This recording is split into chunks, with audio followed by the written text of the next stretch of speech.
What is light without dark?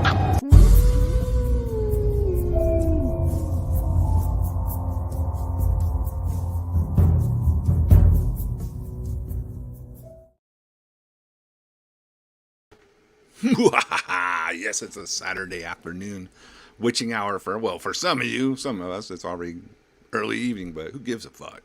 So today we're going to talk about, of course, one of Necron's favorite things, black metal. And strangely enough, the death metal dude, or he's known as the death metal dude, has a pretty damn impressive black metal collection himself. So everyone, make way for the Abominator, because here he is. Beyond the mountains, where the wind cries out its pain. Deserted valleys, where the darkness always reigned. Oh. That's right, we're in Hades, motherfuckers. Bang the head, bang the head. Yes, That's the way sir. to do it. That was fucking cool, dude. I had no idea. Yes. The Abominator. Got my fucking candles going, but I gotta set them down before they fucking catch the goddamn place on fire. So Yeah, we don't bear want to with get me that. here. We don't want to go too far with the black mess. Burn down the house. Like, fucking why doesn't that guy have all the service workers and shit? That guy is fucking not he's not down with HIPAA, man. He doesn't have a fire extinguisher in his room. Yeah, no shit. As it's burning. Like, don't fucking judge me, motherfuckers. Call 911. He was so dedicated to black metal that he burned his house down. It was like, Yeah, it was kind of wow. funny, dude. I there's a couple of acquaintances like online. They're like, "Oh, what's this about? I thought you were like a death metal guy." It's like, "Hey, dickhead, I got a fucking Venom tattoo and a Bathory tattoo.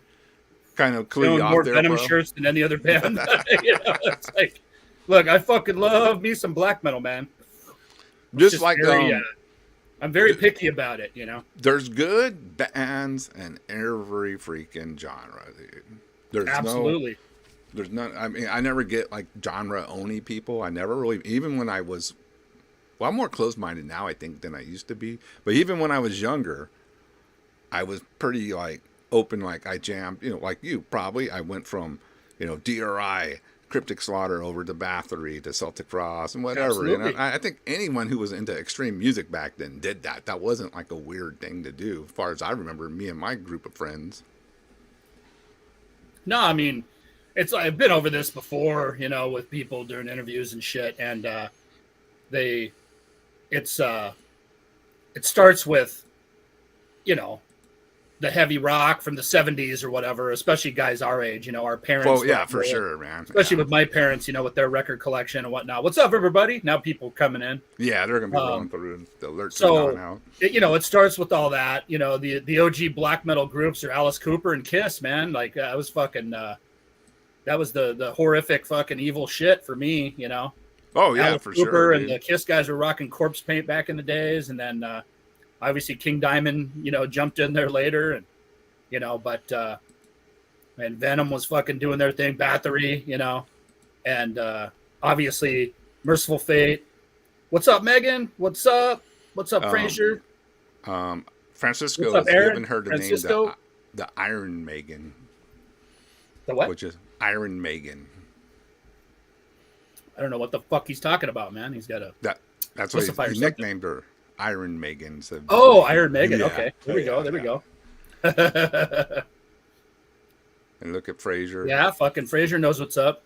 Hey, Frazier, the fucking English have done it again, motherfucker. The English have always done it, dude. What's up, Chris? What's So up, yeah, Chris? like we were saying, man, you know, and then, you know, basically it's like my folks showed me some, then my brother was 10 years older than me. So obviously he showed me a bunch of stuff and got me into, you know, the first couple records I remember when I was really young was like Sabbath, Kiss, and Judas Priest. And it just went from there. It kind of became an obsession. That was and I said this before too, like they used to put those records on to shut me the fuck up when I was crying when I was young, you know. Nice. Put on I some didn't know Sabbath, that. I'd be like, oh, mesmerized, and I'd shut up. So hey, that makes sense, you know. Yeah. So fucking, you know, then from there you kind of just start discovering stuff on your own, the Metallica and Slayer and stuff like that. You know, Iron Maiden, obviously. my brother got me in all the British stuff. So, and Venom at first was like a little rough, dude. You know, I was really into Maiden and stuff, but Venom and Motorhead, when I was young, I was like, I don't know, man. That's it's kind of noisy, you know. And then I got through. I grew up, stopped being a wimp, and I fucking realized, okay, this is the fucking shit. Yeah. So, Venom kicked off the black metal love for me in that instance, you know. And then obviously like Merciful Fate, fuck, dude, that was. Oh yeah. That's like Evil Incarnate, you know, that shit. You know, it's like especially back then when you put it in perspective of the time period, Merciful Fate. Absolutely, man. They brought so that atmosphere that Yep. nobody else had in their music back then. It was like just like imagine like if Sad Wings of Destiny was like an evil satanic record. And that's like the closest you could get to what like Merciful Fate was doing. Right. You know? And that's really like, other than that, I can't think of anything else, you know, that would capture the atmosphere of like Merciful Fate from back then. No, you're absolutely right. No, Sad Wings is like, it's like that first Black Sabbath and Sad Wings are two of the most evil records. And I mean, Alice Cooper was doing some fucking evil shit too. And God of Thunder was a pretty heavy duty evil song too, but Kiss was all about good times, right? So yeah, you know, that's we're joking about them being black metal, but I mean, you know, it's just more. They're a rock and roll band, you know, band, but yeah.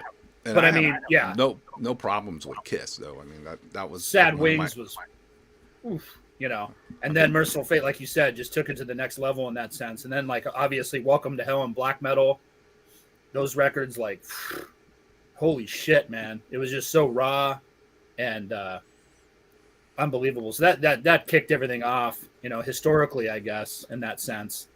Yeah. And then obviously the second wave bands, you know, in the late 80s, early 90s, definitely were influenced by Venom, you know. And then, of course, Bathory just came along and was like, holy fucking shit. I remember hearing that, especially like when some of the fanzines, you know, you get a Slayer magazine and Quarthon's in there talking shit on everybody. It was kind of funny, like, holy fucking shit, this guy's a fucking asshole. I fucking love it.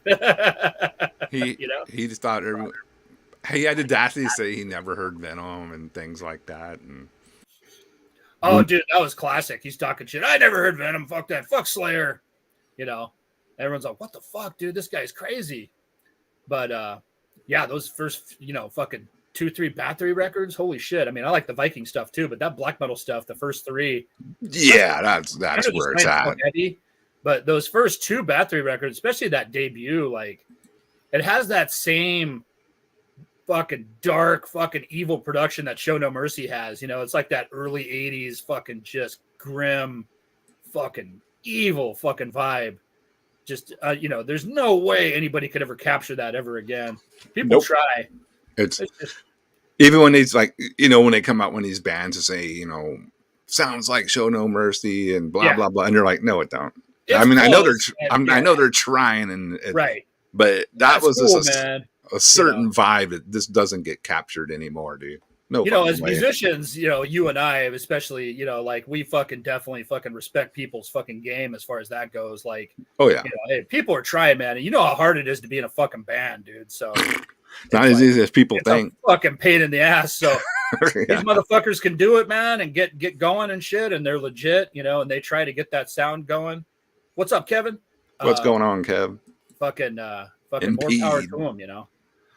I'm not like gonna knock them ever because that's a good standard to try to set yourself to, but just, you know, it's impossible to capture that. Just the way, I think part of it too is just no one really knew what they were doing, so it was this spontaneous capturing of the music. You know, I know that. What was it? Was Bill Mader or whatever his name was? Did he produce Show No Mercy? He did, he did. Yeah, right. Bill's a fucking cool guy too, man. He's still around. He still goes to shows and shit. He's really cool. Does he? He still goes to shows? He does, man. Yeah, he'll pop up in LA and Hollywood all the time. I actually fucking cool. Hang out with him every once in a while. He doesn't really remember me half the time, but it's all good. He's still a really cool guy. I've never worked with him. Like Rhett worked with him, so he remembers Rhett. Obviously, Rhett's hard to forget, you know, big dude. That I think so he was like, hey, what's up, Rhett? But Morjon did some work with Bill Matoyer. I think they did one of the covers, Iron Maiden cover maybe or something. Like that. Oh, remember cool. That 12 records, all those tributes they did? Yes. They made a living off of it. Did it. like a Maiden cover and they worked with Matoyer. So, Yeah, no, Bill's great, dude. He's a really good guy. I don't even know. I know he still works. He still records. I just don't know how active he is. Like, I haven't heard Yeah, producing any or of his whatever. stuff. Yeah, but yeah, dude. So like at that point, the death metal boom of the demo, era of the late '80s, early '90s, there was some black metal stuff that was bubbling up. Oh yeah, Samael and Elastus, Switzerland had that little thing going on over there. Obviously, Greece was kicking ass with like Verathron, and Necromantia was fucking badass too, man. These, and like we said, these bands were all in the same fanzines as all the death metal stuff and the grindcore stuff. So if you picked up a fanzine, Verathron, Fear of God, Mortician, they were all in the same fucking magazine, man, all together. You can get all those demos, order, facts, yeah. people. All those same ads were in there. Blasphemy was right in there with General Surgery, and it was just it wasn't so segregated back then. Underground music was underground music. Agathocles was on the same comp tapes as Treblinka. It's fucking crazy. And it's true. And Treblinka, Tiamat, they were fucking, the crawling in the vomits, through the vomits. That fucking that demo's fucking badass. Back then, Abomination 7-inch. it was like Master's Hammer was coming out. Mortuary Drape was fucking like creeping around. They were really good. It was like everyone was just, kind of as underground maniacs, underground from just good underground jams. Not absolutely, dude. Not genre snobs. No, they were it wasn't. Just like, it wasn't, man. Like, I want to hear sick shit. Death metal, black metal, grind, whatever. Right. That's what I want to hear. And you see Max from Sepultura wearing a Discharge shirt. You go hunt down a Discharge record. It's the same thing. And it's a punk band, but they're fucking heavy. Yeah. Well, then you look in a fanzine and you see a death metal guy wearing a Agathocles shirt or whatever. You're going to hunt down Agathocles, So, and it was the same thing. There was still some Impaled Nazarene shirts and death metal guys wearing that stuff because they were just fucking. Some of this stuff was just heavy duty, and even like the South American stuff, like Mystifier, was like basically like they were probably. I mean, Sarcophago was definitely up there. Obviously, they were fucking legendary. But as far as like, because they were more thrashy black, death kind of, but still, I consider them, especially with the imagery and the fucking INRI just has such that evil vibe. I definitely put them more in a black metal category, at least influeing black metal for sure. Because I know the Norwegians that when that explosion happened, they were all worshiping the South American stuff, Oh yeah, and sex trash and Holocausto, anal vomit, all that stuff, man. I showed them how to do it, basically. Right. Yeah. Because I mean, dude, down there, that was like some of the heaviest fucking shit you can hear in the late '80s because Bay Area thrash was just fucking blowing up. Obviously, MTV was playing all that stuff, and they were like really doing the harsh underground of that era, man. I mean, the heaviest shit you can ever hear was coming out of South America and Canada at that point, with fucking Slaughter and, fucking Razor and some of this shit, and that's not necessarily black metal, but a lot of this stuff definitely influenced it, the raw stuff, Oh, dude, I can totally see, Slaughter. Mm-hmm. Slaughter influenced everything. But all those second wave black metal bands worship fucking Strapato, dude. For sure. So good, man. Any of those guys from Marduk, Fenriz, the Finns, the Swede, the Swedes, all of them. They love fucking Slaughter. Fucking Nuclear Death rules, man. I don't know if they're not necessarily black metal, but they definitely fucking bridge a bunch of genres for sure. But yeah, I mean, fucking what, like, even stuff like that Tormentor demo was floating around back then, man. I finally heard that thing in the 90s and I was like, fuck, that fucking rules. Tormentor, fucking. That's why it's so legendary. Yeah. Oh yeah, exactly. So there was some black metal floating around, and even like, what was that? Bestial Summoning. Remember that record? Fucking, that was like the Netherlands, like in the early 90s, man, like 90, 91 or something like that. And Funeral Winds too. I oh yeah, they don't get talked about much too. Sure, yeah, the Netherlands, fucking dude. Those two bands alone, man, fucking brutal. Fucking that Bestial Summoning record's fucking killer, and definitely influenced Bestial Warlust later on. Down and out, Damon and those guys. Eating fucking it up. Yeah. the Aussies, you know, which doesn't get talked about enough, which we'll get into a little bit. I think we were going to jump in. We should definitely start playing some music so we stop yapping here a bit. Yeah, because we can sit here and talk Give about all people this a cool break. shit. But They wanna yeah, hear let's the jams. let me do some fucking let me do some honorable mentions we were talking about, man. We'll have to do some. I'll bring up the Obscurity, which is a Swedish band. Oh yeah. So we'll talk about that. This didn't make the list, unfortunately, but it's a fucking very good demo. The classic Swedish fucking kind of like, you know, Black Death thrash type stuff. Speaking of Australia, you can't fuck with Sadistic Execution. This is a fucking a bootleg that I got in the early 90s. Let me put you solo so we can see that a little better. This is the fucking I believe this is the first demo, but this is like a bootleg that I got in the early 90s and fucking rocking the crew. One of the best bands of all fucking time, man. Sadistic Execution. Oh, jeez.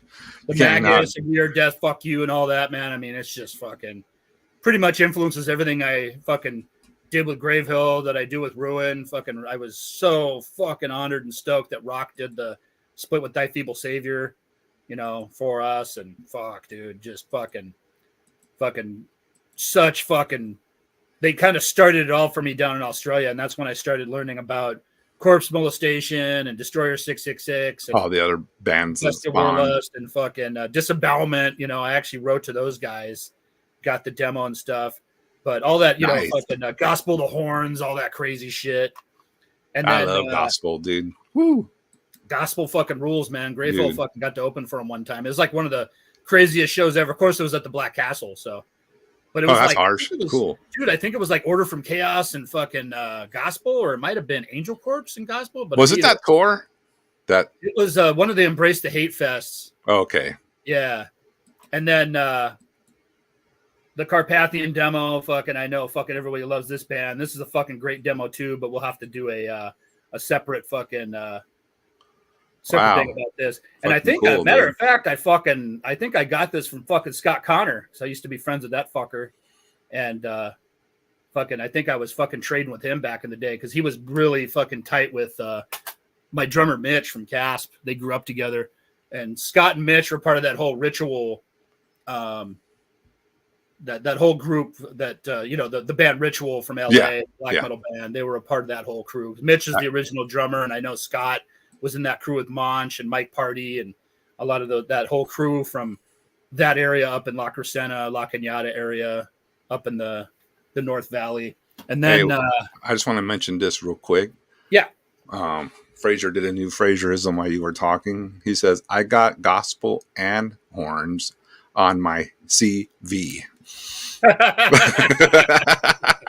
Only Fraser, dude. Only Fraser, man. And that's the thing, like, this is Fraser just did another Fraser. Court molestation. I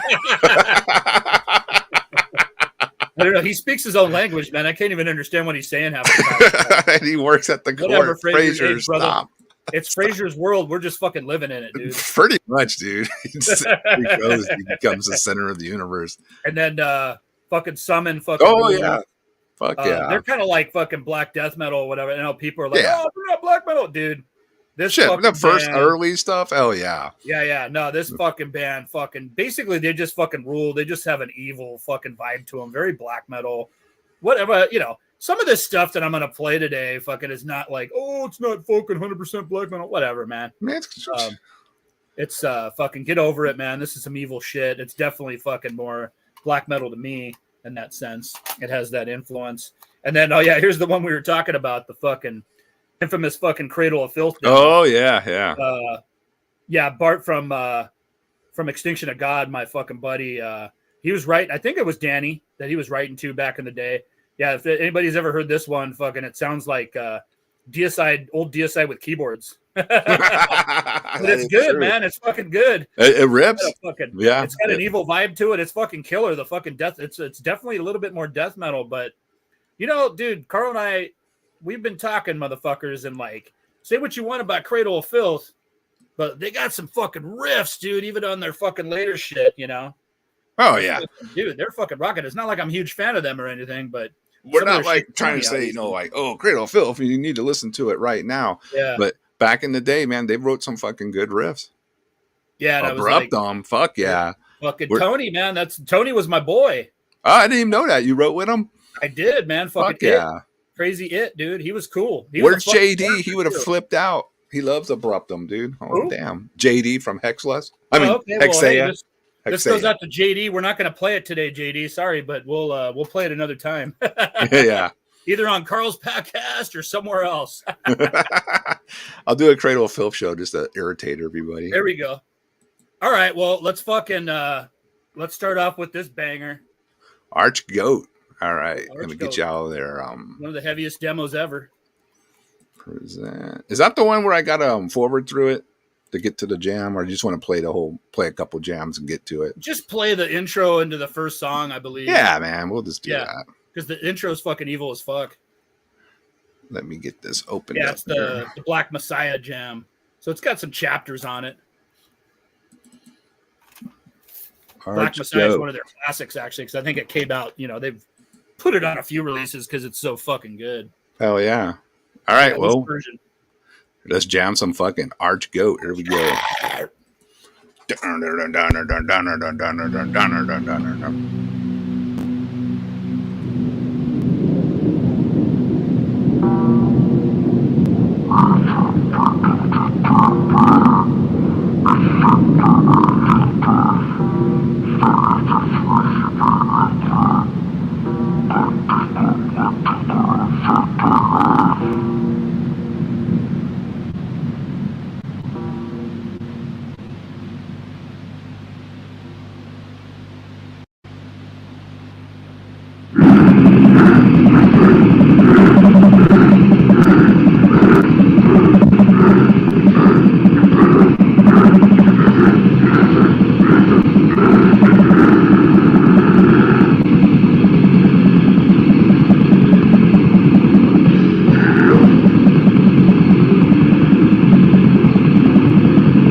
I mean, they're the kings of like once they drop into their slow beat, it is just so fucking evil and crushing, dude. It's like the evilest death metal ever. Fucking no kidding, dude. It's just like, dude, damn, they're the kings of making it sound so fucking evil. You're a fucking bulldozer, It's just like, but this time, with the fast beats, the bulldozer's like fucking going 30 miles an hour.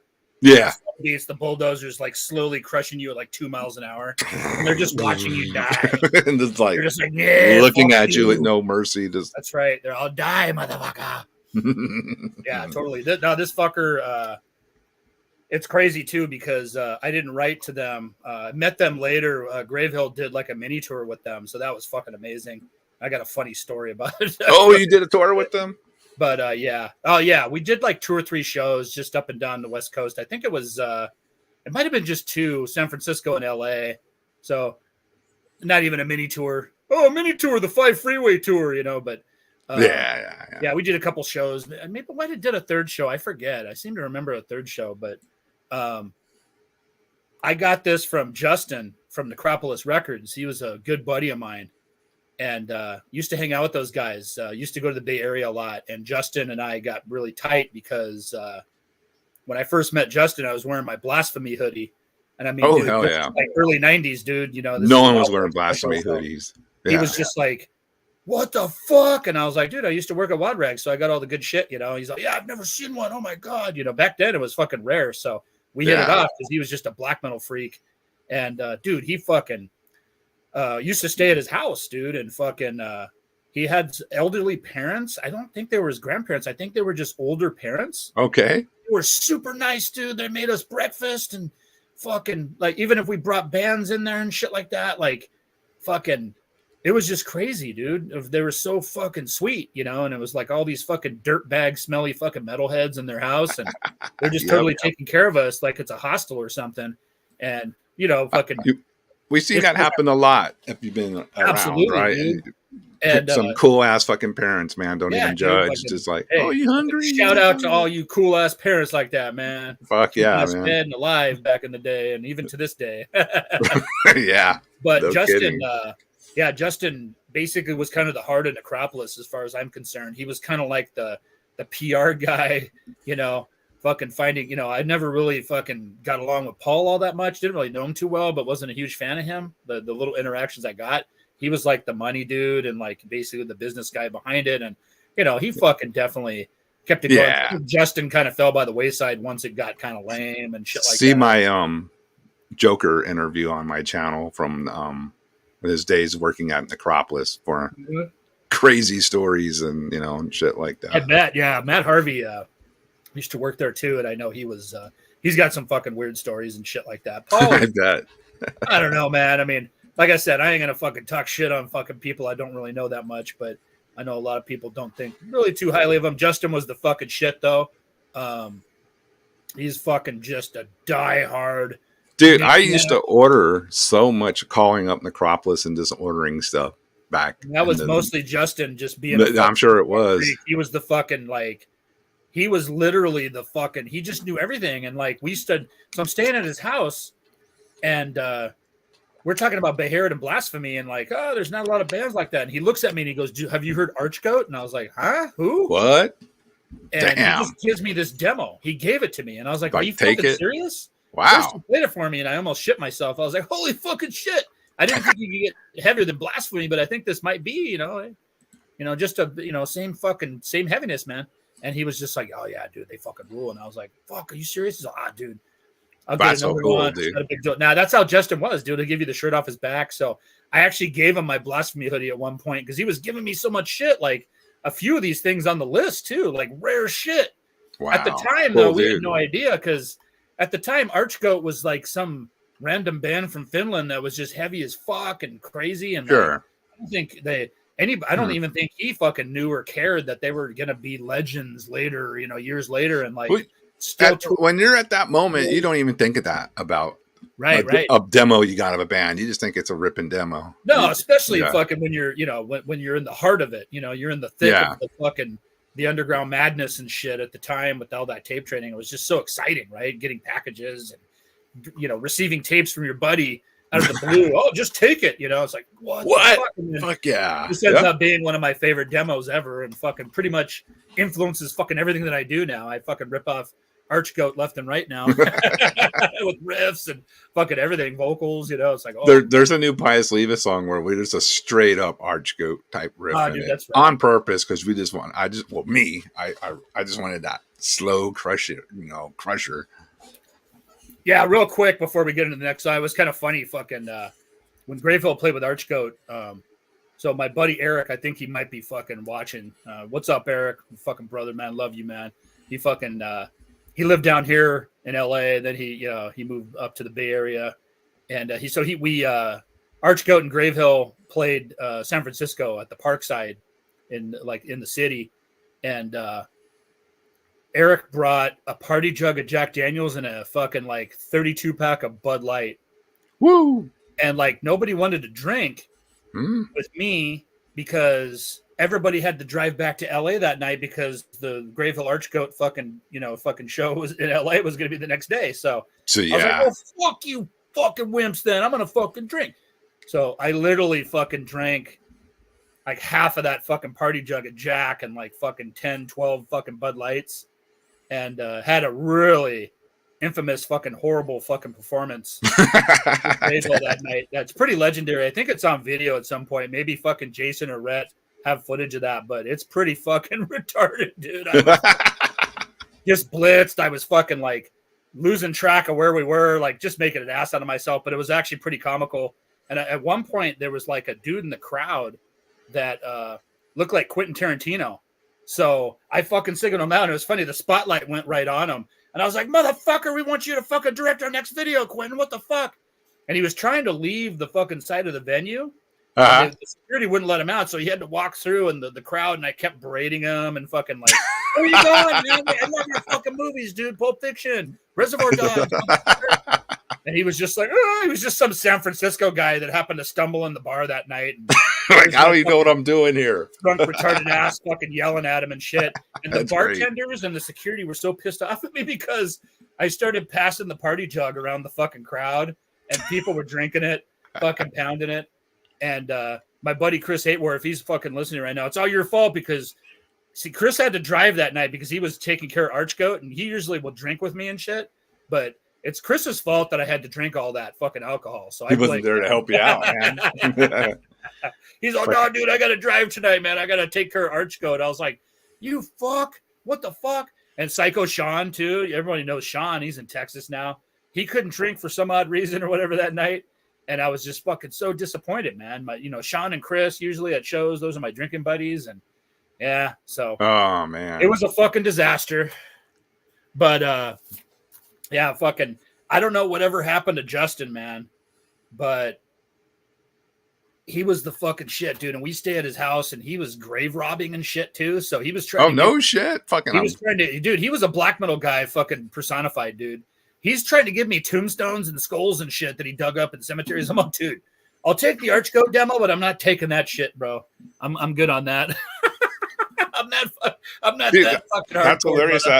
That reminds me of a story. My old band, Indignation, we had this crazy bass player. I'm not going to say his name. And he comes to practice, right? And he has a bag from the grocery store, right? One of those plastic ones. And he asks us all, I'm trying to remember perfect. I don't know if I remember perfect. But anyway, he goes, you guys are all in the deaf, right? And we're like, well, yeah, man, we got a death metal band. He goes, yeah, check it out. And he pulled out a fucking corpse's head from the bag. And we're like, what the fuck? Is that real? And he's all, yeah, man, I got it out of a mausoleum, And we're like, nah, fuck you. And I was looking at it, and it was so old, I couldn't even tell if it was real or not. You know what I mean? Yeah. If you ever seen one of them things, it's weird. It's weird. Right. So was it real? Dude, later that night after practice, I'm watching the fucking news. Local grave violated on blah, blah, blah, mausoleum broken into, corpse was what the word is, violated. I forget what they kept that. I was like, oh shit, it was for real. You had to call him grave violator after that. I know. Yeah, right. That, but dude, you got to call him grave violator. That dude, man, he was a trip for doing that. We were like, holy shit, he did it. But yeah, and then I gave Justin my blasphemy hoodie eventually because I could go get another one anytime, and he wouldn't have access to that back then. So we, then I was good on the bones and the fucking tombstones and shit like that. He kept it under his bed, dude. And he fucking, dude. I used to, we'll talk about it in a bit too with some of the songs, but I used to pen pal with Euronymous, and Justin fucking, he got him on the phone. one time I was staying up there with him, and we started talking Euronymous for a couple hours. No shit. Rapping on the phone, dude. Him and Justin were tighter than I was. I was like, oh, fuck, of course. Justin Go fucking figure, right? Dave Wobbs and fucking probably going to go burn some churches and shit. So they're on the same page, man. I just want to chill. I just listen to some metal and fucking I was listening to metal, drink some beers, hang out with some girls. But yeah, dude, fucking what's up, Justin, man? Fucking thank you for the Archgoat demo. That shit changed my life in a fucking great way. And there we go. All right, what's the next jam you want to? What we got next, man? Well, let's see here. We got a Wild Rag special. Oh, Emperor. Emperor. All right, here we go. Let's play some Emperor, man. And we'll talk about it.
Man, they're the kings of the wavy riff, if you know what I mean. Like,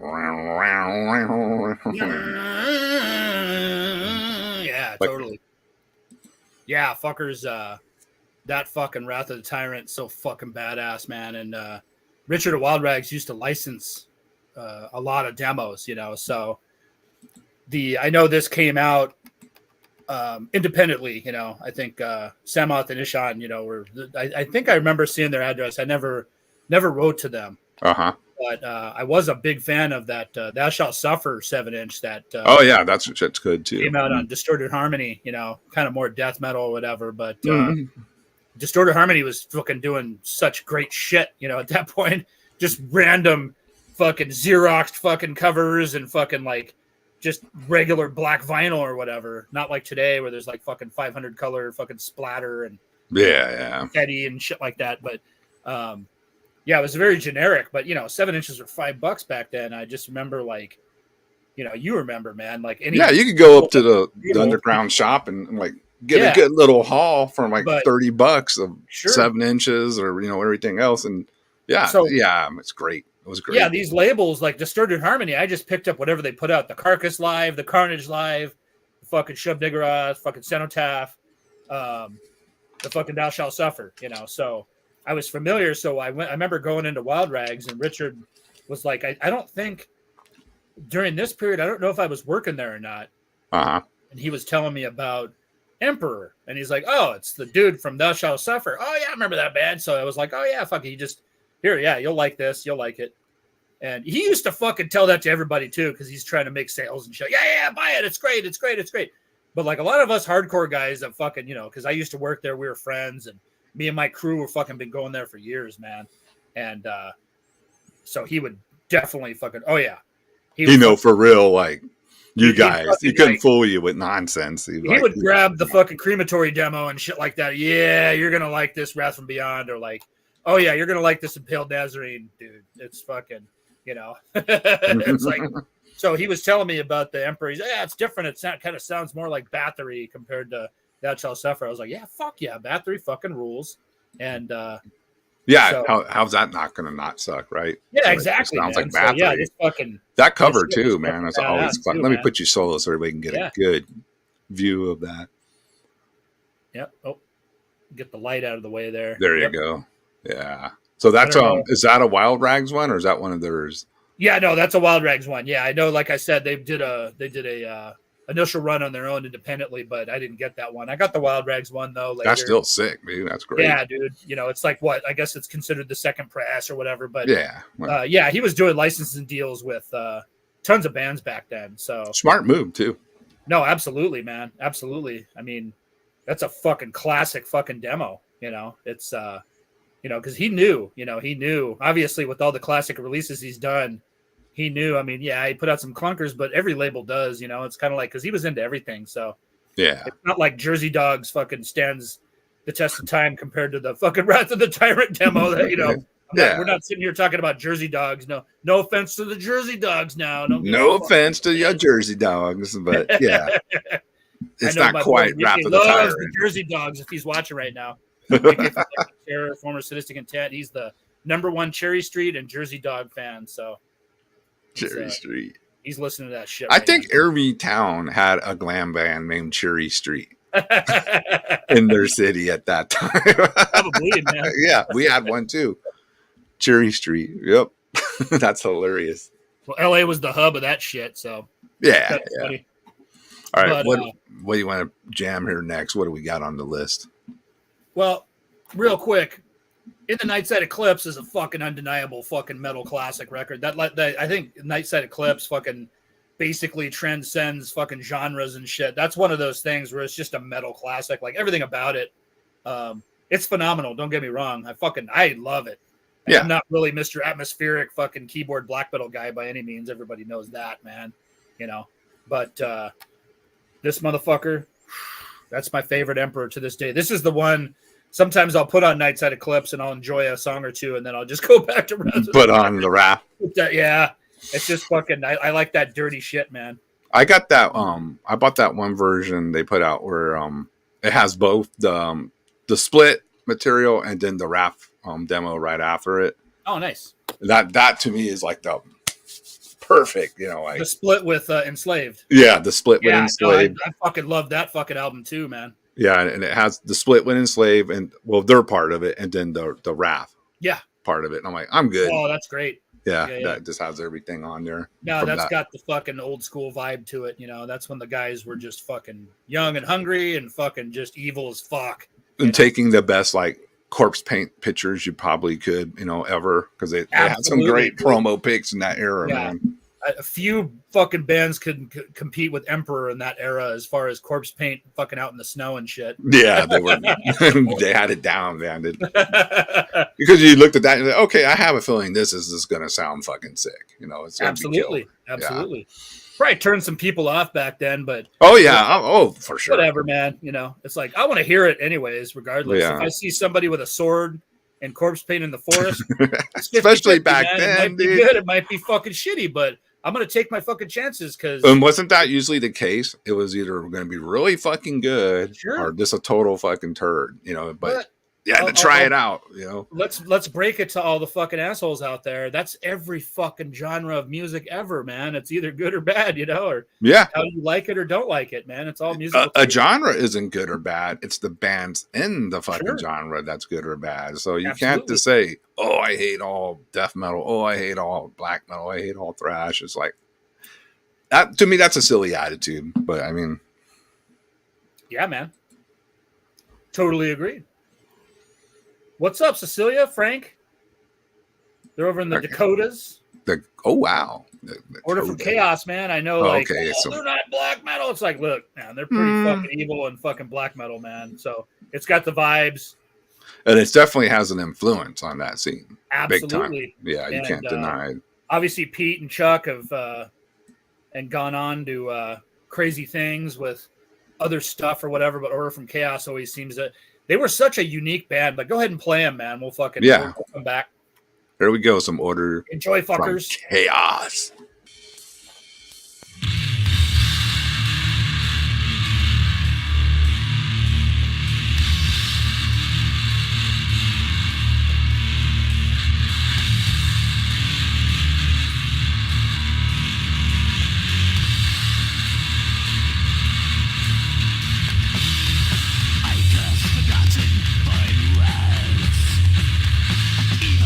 Landscapes of my mind.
Yeah.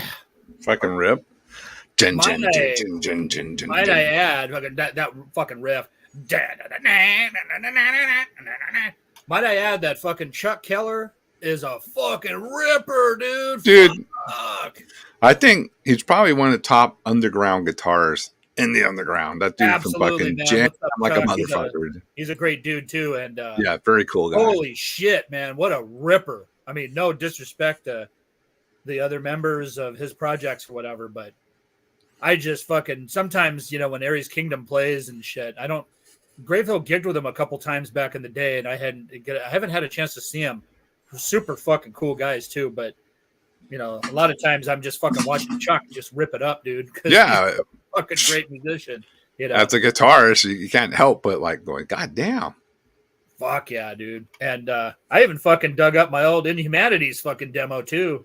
Let me put you solo so we can see this. I think this is the first one. I remember getting a package.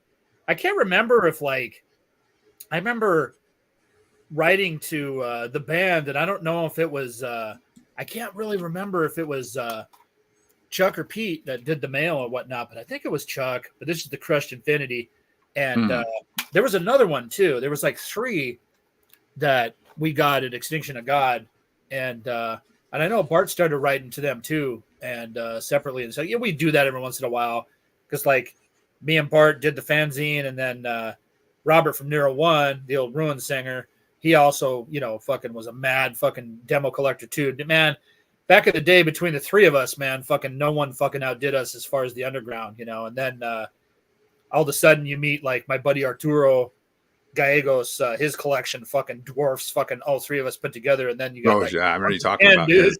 Like nobody fucks with Uncle Ken, you know, like he's got Ken's is outrageous. Yeah, you see Ken's collection, it's just like it's over. He's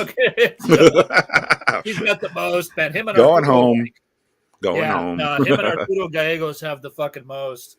Like you go to their houses, and that's cool though. The Ken's got the man cave. He's got all the fucking shit set up, you know, down there. The depth. And I like Ken's too because it's like organized, and you can tell. Organized. He's like he can find his shit in a minute. Me, I'm like, oh man, I gotta go through a mountain of CDs. All fucking. No, seriously.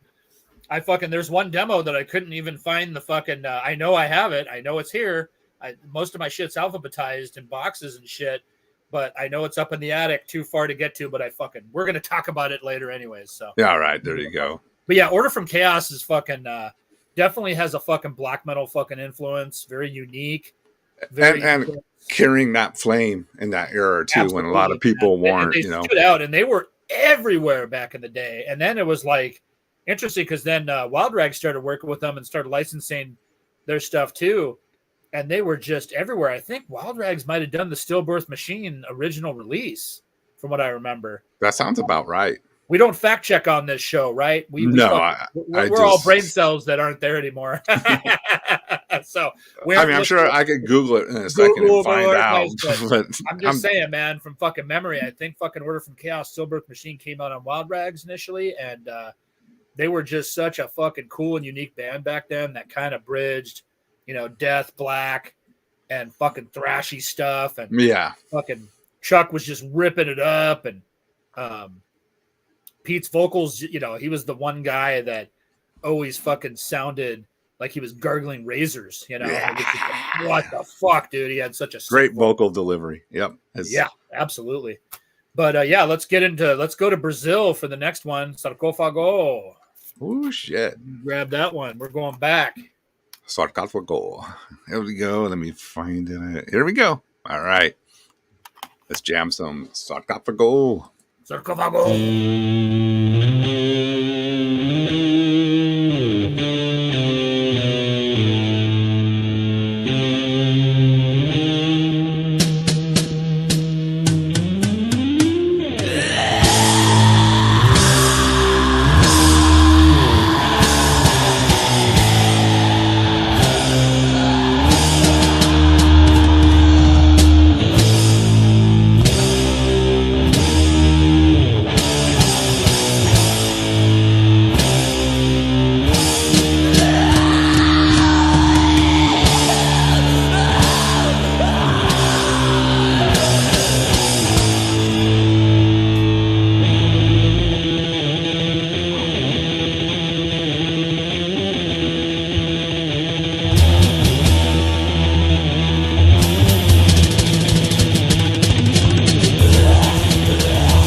There you go.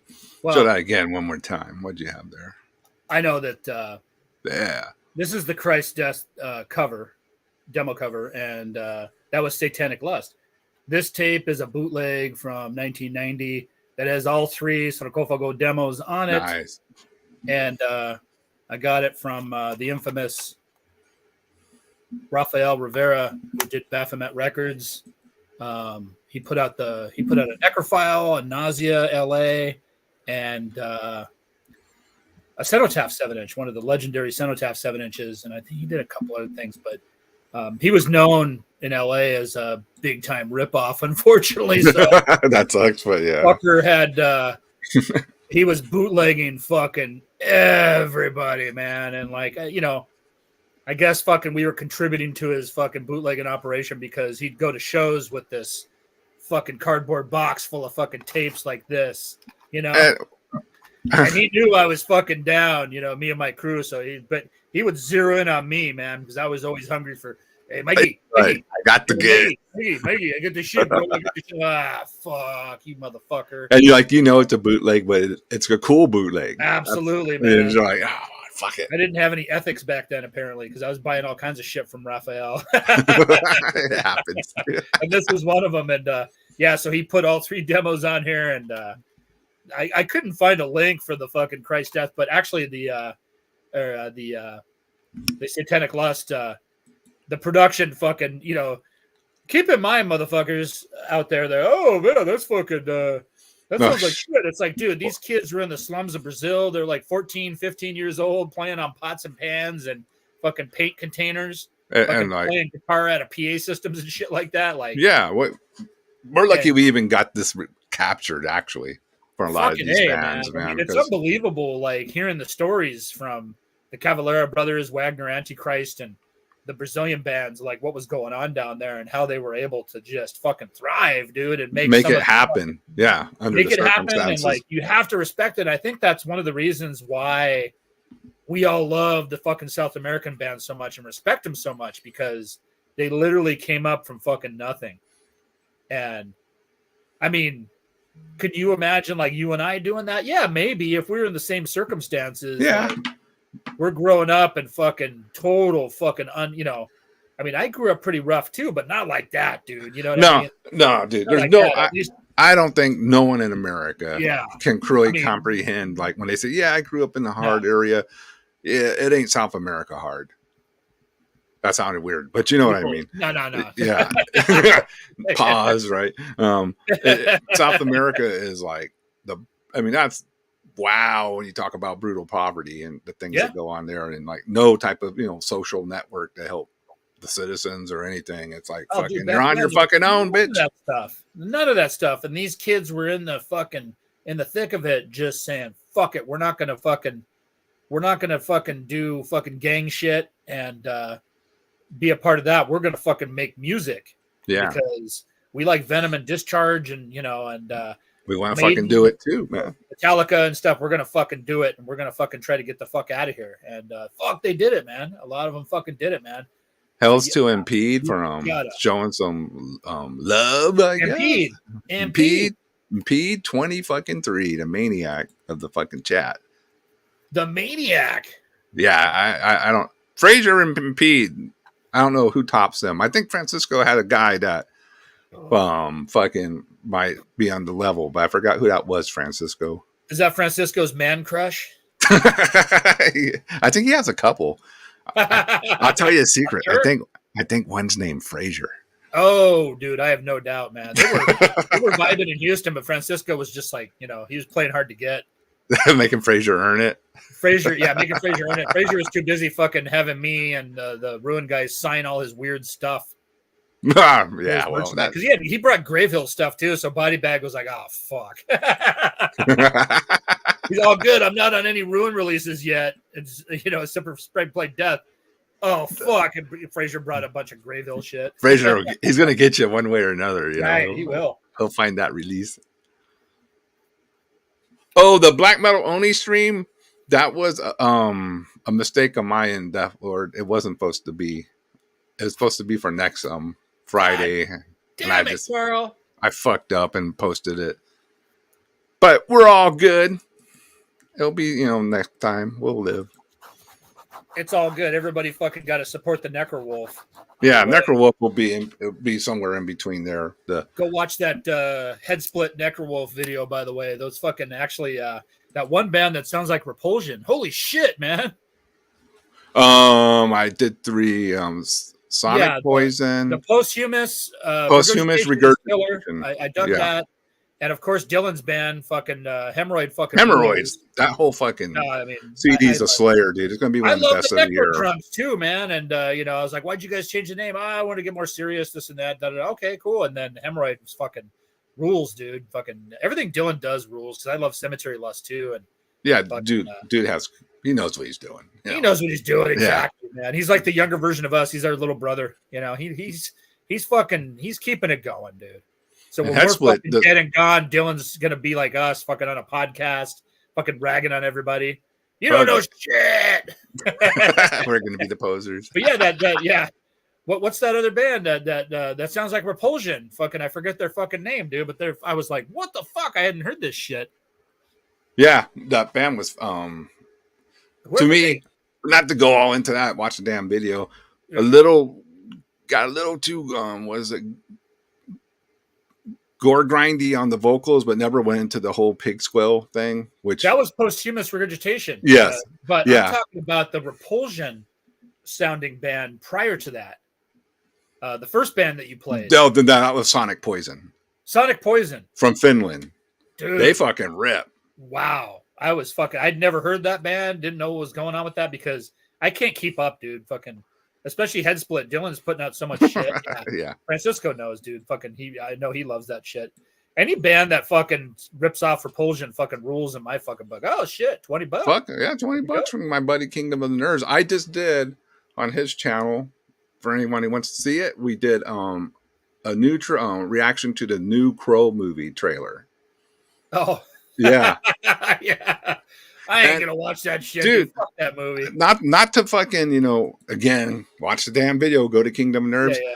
I did not hate the trailer as much as I thought I would. Yeah, and that's very surprising because I was ready to rip this shit to shreds. And the Skarsgård's like fucking dude. I like the actor, and but it's violent. It's mega fucking violent. It might just be worth watching for violence. Yeah, I don't know, but you might be right, man. I don't know. The Crow kind of snuck in there, like it's such a unique fucking movie, and being Brandon Lee's last movie, I guess. Yeah. Oh yeah. For me personally, and the soundtrack fucking rules.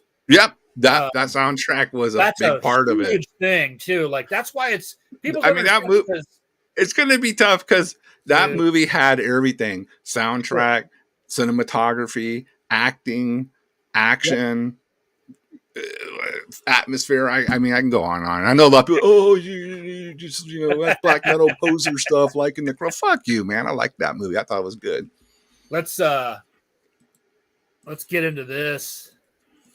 Oh shit! Say what you want about Euronymous, man, but he had some of the gnarliest fucking riffs of all fucking time. And that one doesn't get enough credit in my book as well, dude. Where the fuck did I put it? Where's my Mayhem? Where am I? Number 5. Looks like it. Oh, okay. Here it is. Yeah. I didn't relabel it Mayhem, so it's in the C's. Unfortunately, this thing will. It's all good. Yeah, we got it. Here we go. Get ready for some classic fucking Mayhem.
There you go. Can't go wrong. Dude, you can't fuck with the Death Crush fucking EP, man. One of my favorite EPs of all time. It's interesting too because Euronymous, he put the Morbid demo on the other side. So, because we were tape trading and stuff, right? So he said that. Okay, so that's from Euronymous, then your copy. Yes. Fuck yeah, cool. And he said that there was going to be a surprise on side B after the Morbid demo. Oh, and it was weird because I was like, "Fuck, man, I think I already had the Morbid demo," and we'll get into that in a bit because sure, I don't want to ruin the stream, but there's a rehearsal on there. My buddy Dan from Cleveland talked about this too because he used to write to Euronymous, and he said he had the rehearsal too with Dead, and it's like I don't know 6 songs, and it's some of the Death Crush stuff and some of the Demetrius album, that they were getting ready for. Okay. And wow, that's fucking wild. It was just a fucking rehearsal with stick clicks and everything, man. And so yeah, this is definitely one of my prized possessions in that I sense. would imagine. Yeah, very special, And I always break this out. I don't know if my buddy Scott from Gasp is watching, but his girlfriend at the time, her and her friend came over to my apartment in Anaheim, California. And this was probably like 98, 99 or something like that. And, of course my apartment was all fucking, I had like fucking Venom and Slayer and fucking all kinds of fucking evil shit everywhere. So of course they were like normal gals or whatnot into regular stuff or whatever. Okay. So, and we were getting drunk and stoned. And so I put the candles on, turned the lights off, and started playing some black metal and shit. And I put the Mayhem on, and that's the one that freaked the one friend out because I don't know, like she started having a bad trip, dude. It was fucking hilarious, and me and Scott were just laughing our asses off. Scott didn't like his girlfriend's friend, so he was fucking totally he enjoyed it. Yeah, he enjoyed me fucking terrorizing fucking her and fucking disturbing her enough to where she had to leave. And it wasn't that she wasn't that bad. She was just kind of weird. But she left the fucking apartment that night all fucking freaked out because the Mayhem was just too much for her, especially the rehearsal because Dead was such a fucking weirdo maniac with his vocals and shit. Put that rehearsal on, it was like, he's probably fucking drinking bird's blood and whatever the fuck he was doing and shit. No shit. Put dirty pillowcases over his head, trying to strangle himself and shit like that. Just all type of insanity. Like, and I'm sure totally the crazy. vibes of it was seeping through the speakers into the your apartment as well. So yeah, dude, that's fucking wild. Right, man. right. No, but that was cool, man. When I was like, I brought up earlier when I was hanging out with Justin from Necropolis up in the Bay Area, and like, he just happened. Fuck, let's just call Euronymous. That's how it was back then. It was just fucking the circle was fucking small, dude. The underground was way smaller. I can imagine. You know what I mean? You remember, man. I mean, yep, especially in the black metal circle. Absolutely, man. The earlier he goes back, the smaller and smaller it gets. Yeah. I mean, that's the funny thing is like fucking people were joking, "Oh, fucking Mike, you're a fucking death metal guy." Dude, absolutely. I mean, old school death metal is my thing, dude. I think everybody knows that, but yeah. I was fucking, wearing Beharit shirts and Samael shirts. My fucking homies can attest to that, dude. Back in the fucking early 90s, I was all about it. I really got into it. And then, like I said, I just got bummed out when it blew up and fucking everything started getting really lame, dude. It was like, I understand death metal's lame, and that's why black metal came about. But then black metal got even worse. The cycle. Right. The train came around on black metal. Yeah. And black metal became super cringe. We're not going to apologize to the Hot Topic black metal crowd that are fucking tuning in right now, which they're not. They are. I don't think they are. What the fuck, dude? Yeah. What the fuck are you guys playing? What the hell was that? Fucking, that's not Mayhem, is it? They probably haven't heard the old I shit. know for me it was funny because I went to one Maryland Death Fest, and it was like 2000, 2010 or maybe 2011 or 12. I can't remember. Here with somebody. This is when I went. Me and my wife just went on our own, right? Oh, okay. So I actually, was there for the whole fucking show, 3 days or whatever, and I just laughed to myself because I just saw people just walking around and, Beherit patches, blasphemy patches, arch goat and all that. And I was like, wow. Shit's changed. Right? The hardest of the underground, way back is now like just common as fuck. It was fucking lame. Nah, dude. Like I was joking about spamming Instagram girls and like I remember you telling me. Indonesian artists and stuff, and I did a post about it, but it's true. And like these Instagram people, like the influencers or whatnot, that inundate the Ruin page with fucking bullshit. So now I'm inundating them. It's like, now I'm back. Yes. Revenge. Listen to our fucking shitty black metal show today. You're gonna fucking love it. They're like, oh my God, I'm going to fucking block this motherfucker. There was one gal that she just fucking sent that cringe image or whatever. Oh, this is cringe. It was like, I don't even know what you're talking about, lady. Fucking good luck to you. Fucking, have a ball. It's all good. Yeah. Classic real black metal is cringe. Okay. That's what. Yeah. Oh, shit. MP knocked it off. Portland black metal. Hey, man, I'll tell you what. Is there good stuff? Let me know, man. Follow the Bastards is a Portland black metal band that fucking absolutely fucking ruled, man, because a lot of fucking Portland's fucking brutal, man. There's a lot of good bands up there. I know it gets a bad rep, but dude, Follow the Bastards is one of my favorite fucking black metal bands. Well, I'm going to have to check that out then. I even, a lot of my fucking, yeah, dude, I'll send you a link fucking later tonight. Yeah, let me hear these guys. They did a split with Book of Black Earth, which is a Seattle band, which I wasn't really into. Nice guys, I'm friends with those guys. Gotcha. Yeah. Gravehill was always fucking tight with the Pacific Northwest crew, so we were always playing Seattle and Portland and stuff. And my brother lived in Portland for 20 years, so it's a great city, man. I know that it gets a bit, it gets a bad rap, man, but it's a fucking great city. There's some fucking amazing fucking music coming out of there too. It's just like anywhere else. You just got to realize too, Mike, I'm from Texas, so yeah. They're going to make fun of us and we're going to make fun of them regardless. Everybody hates California, brother, so I'm used to it. It's so funny when I had to show my ID in June when I was out there. I wanted to show you. That was the Sonic Poison grinded leftovers. Man. If you're looking to pick it up, Dylan is putting it out. So Dylan has it, right? Okay, yeah, I'm gonna have to get that, dude. I'm gonna have to get a copy. I'm gonna have to bug Dylan.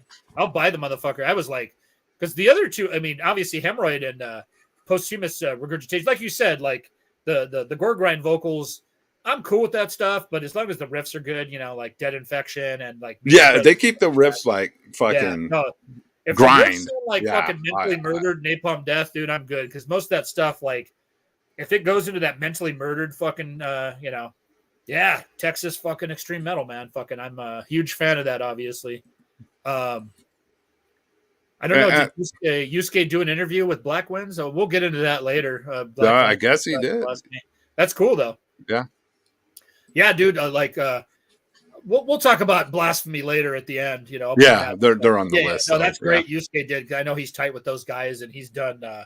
Yusuke does amazing stuff, especially with the black metal stuff, It can't be denied.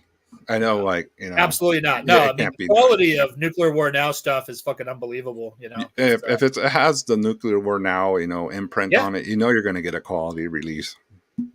Regardless what you think of anything else, they really go, oh. Lord Diabolus. Yeah. Down there. I know Matt from Dark Descent put this out on vinyl a few years ago, but play that one, the Lord Diabolus. Let me find number 6. I believe this is labeled under this, but here we go.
Dude, never gets old, man.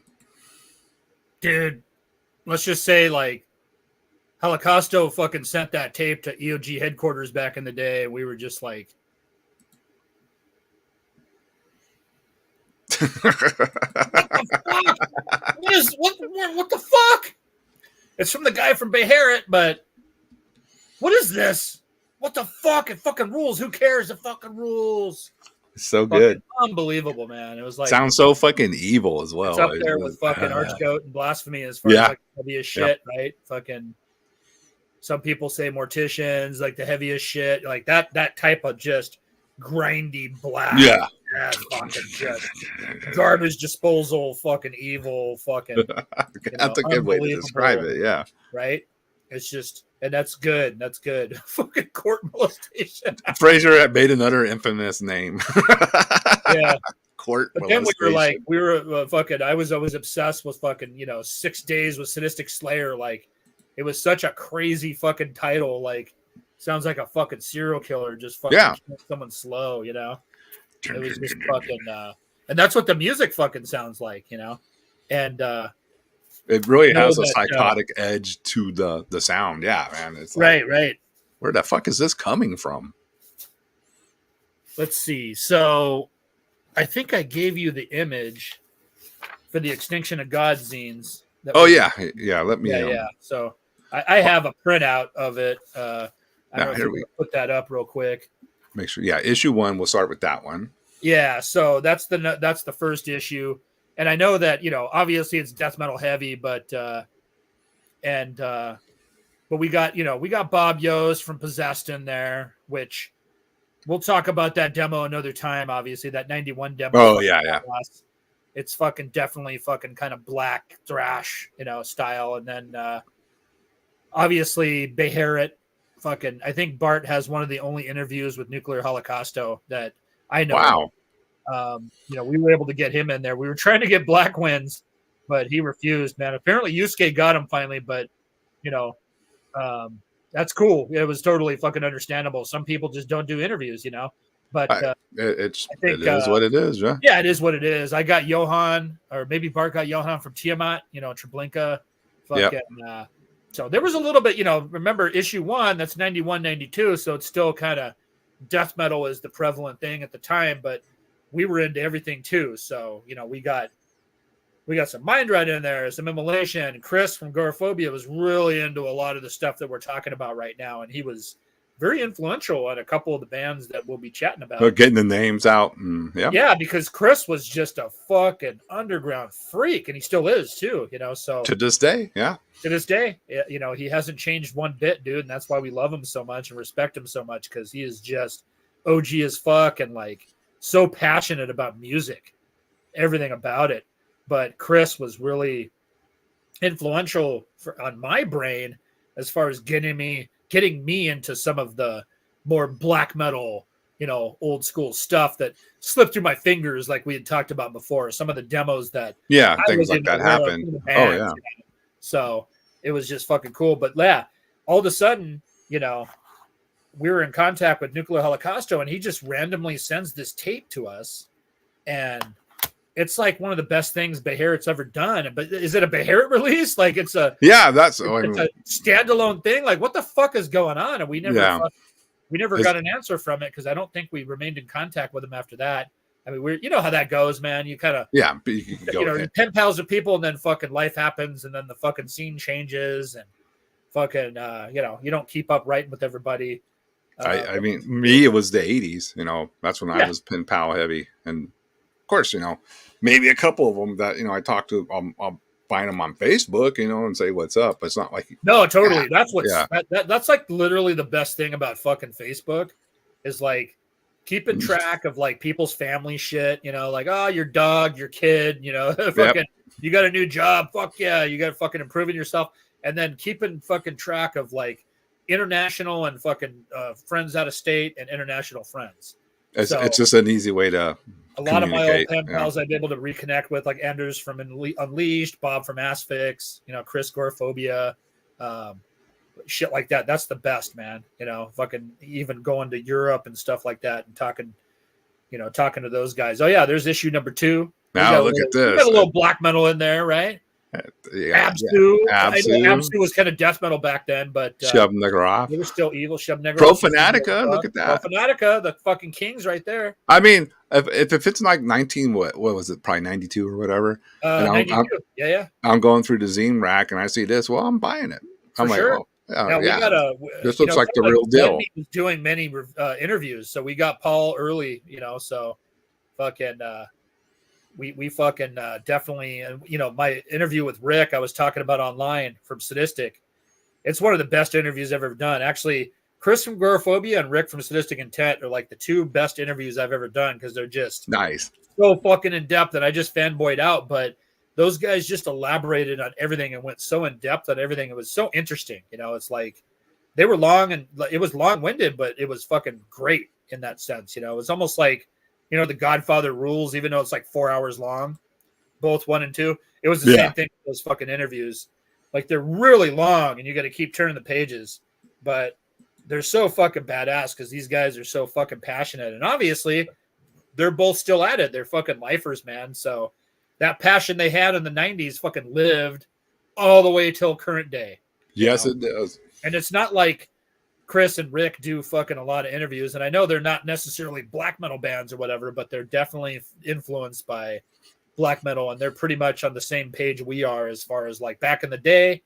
I mean, Fenriz is a huge Sadistic fan. Rick and Fenriz have written to each other even before I, knew those guys. They were writing to each other and shit. So, people just have to accept that some of these bands transcend any label genre you try to put on. Yeah, they're just influential across the board.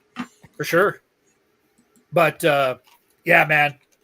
6 Days with Sadistic Slayer, fucking Lord Diabolus. I know that Dark Descent put out that fucking demo on vinyl.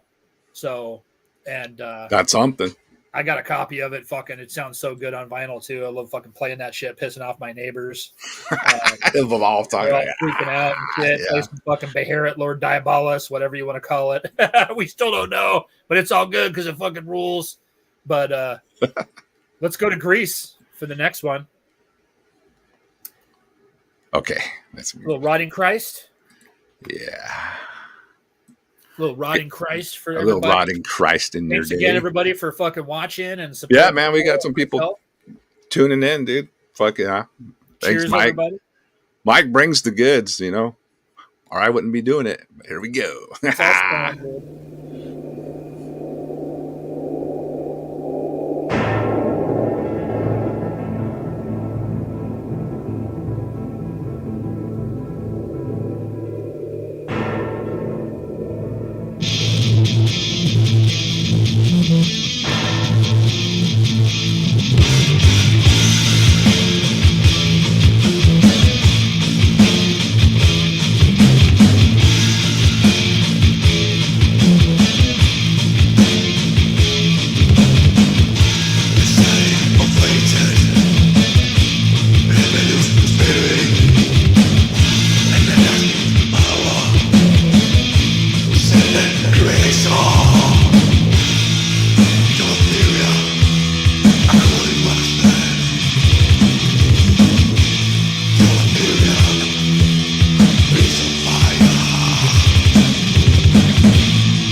That's right. See, Carl, you graduated from Black Metal University. You know to leave that keyboard outro. Ooh. Oh yeah. That's fucking rules, man. Man, you don't. My look. grade point average was 6.66. Ooh, you Right on the money. My motherfucker. It's like You graduated. I graduated with honors. You don't get more fucking old school black metal than fucking Riding Christ, man. So let me put your solo mic so they yeah. get a good view of it. This there is you go. The second one. AIDS wins. I like to call it AIDS wins. I don't know how you pronounce it in Greece, but AIDS wins. AIDS wins. Fucking cool, AIDS man. I got this from my buddy, the bass player, Mr. Jim Mutilator, and he was quite a character. He's a really cool dude.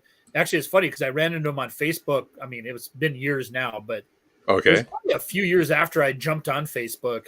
You know, after the MySpace days, it was like, oh fuck, everyone's ditching MySpace, going to Facebook. So I know. I ran into a random profile that said, you know, Jim Mutilator, and I was like, no way. Started chatting with him. Yep, it's him. Wow. We started fucking reconnecting and shit. I couldn't believe it, man. I was like, dude, because Jim was fucking awesome.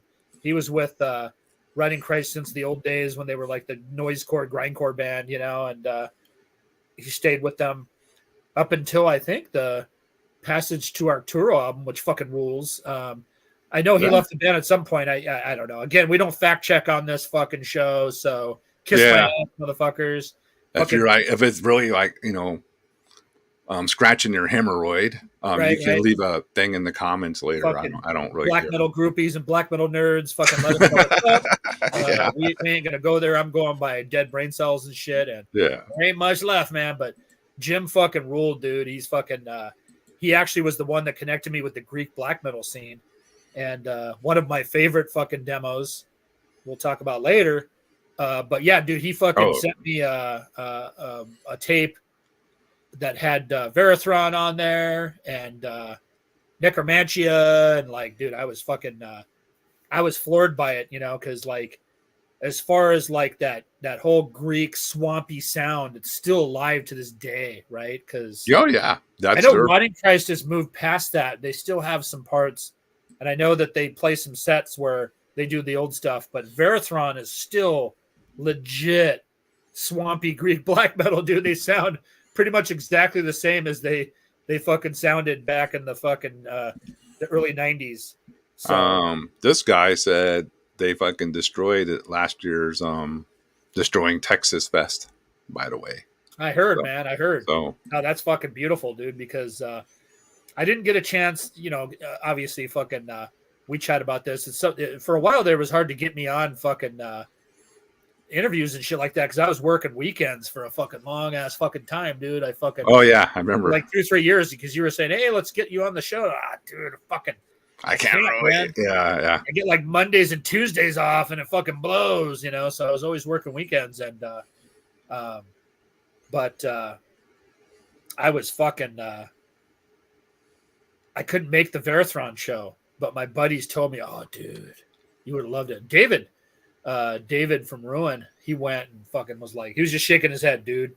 That fucking ruled. You would have fucking loved it. Yeah. You got a picture with the fucking singer and shit. And you're like, I know.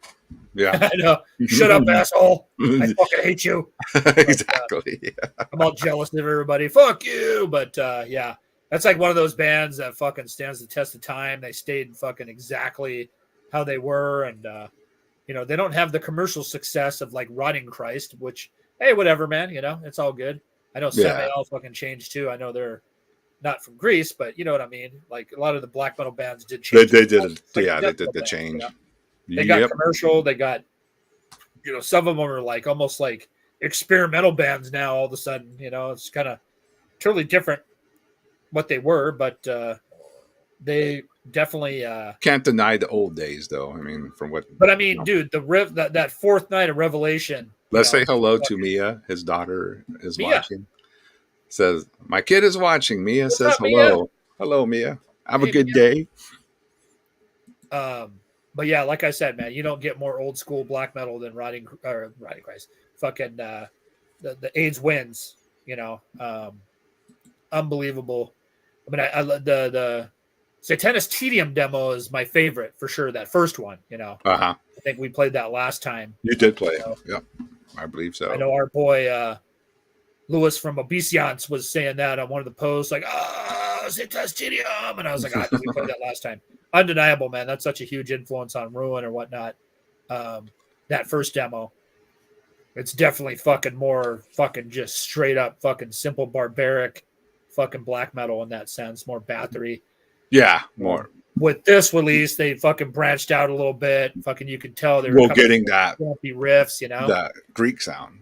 The Greek sound, exactly, man. Fucking that was pretty much all these fucking bands perfected, you know, moving forward with some of the bands we'll talk about later or whatnot. We got a question. Did you guys like later Thou Art Lord? I mean, I don't want to ruin anything, Benji, but you might want to stick around because I think your answer will be question. Playing a Thou Art Lord song. Yeah. Stay around. Stay around, baby. Stay around. You know, trust me, you want to stay around.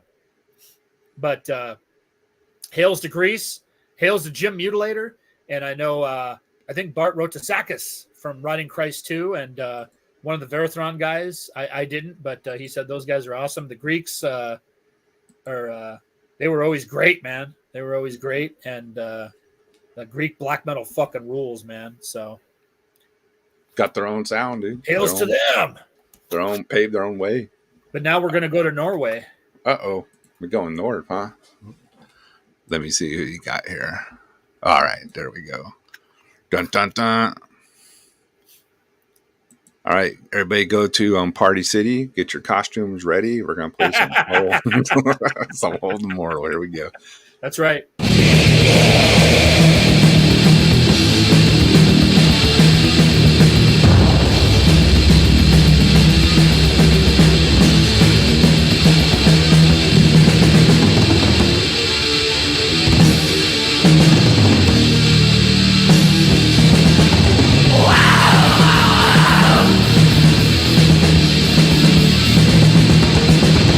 No,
Yeah, dude.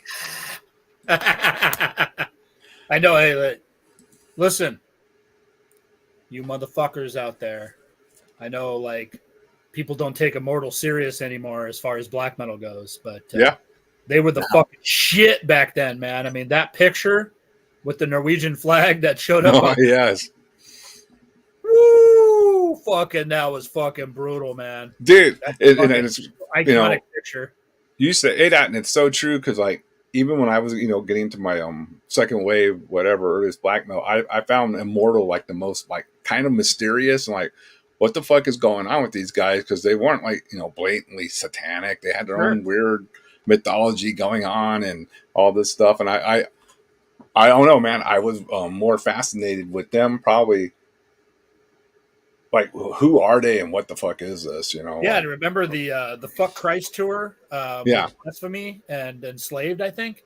yeah. In Europe, I remember had that video, Osmos, because That video was making the rounds in the underground. Yeah, we were tied with Hervé. So back in the day, I'll start this Immortal story is a little long or whatever. I'll try to make it quick so we can play some more music, obviously. But I used to write to Harold, man, Demanes.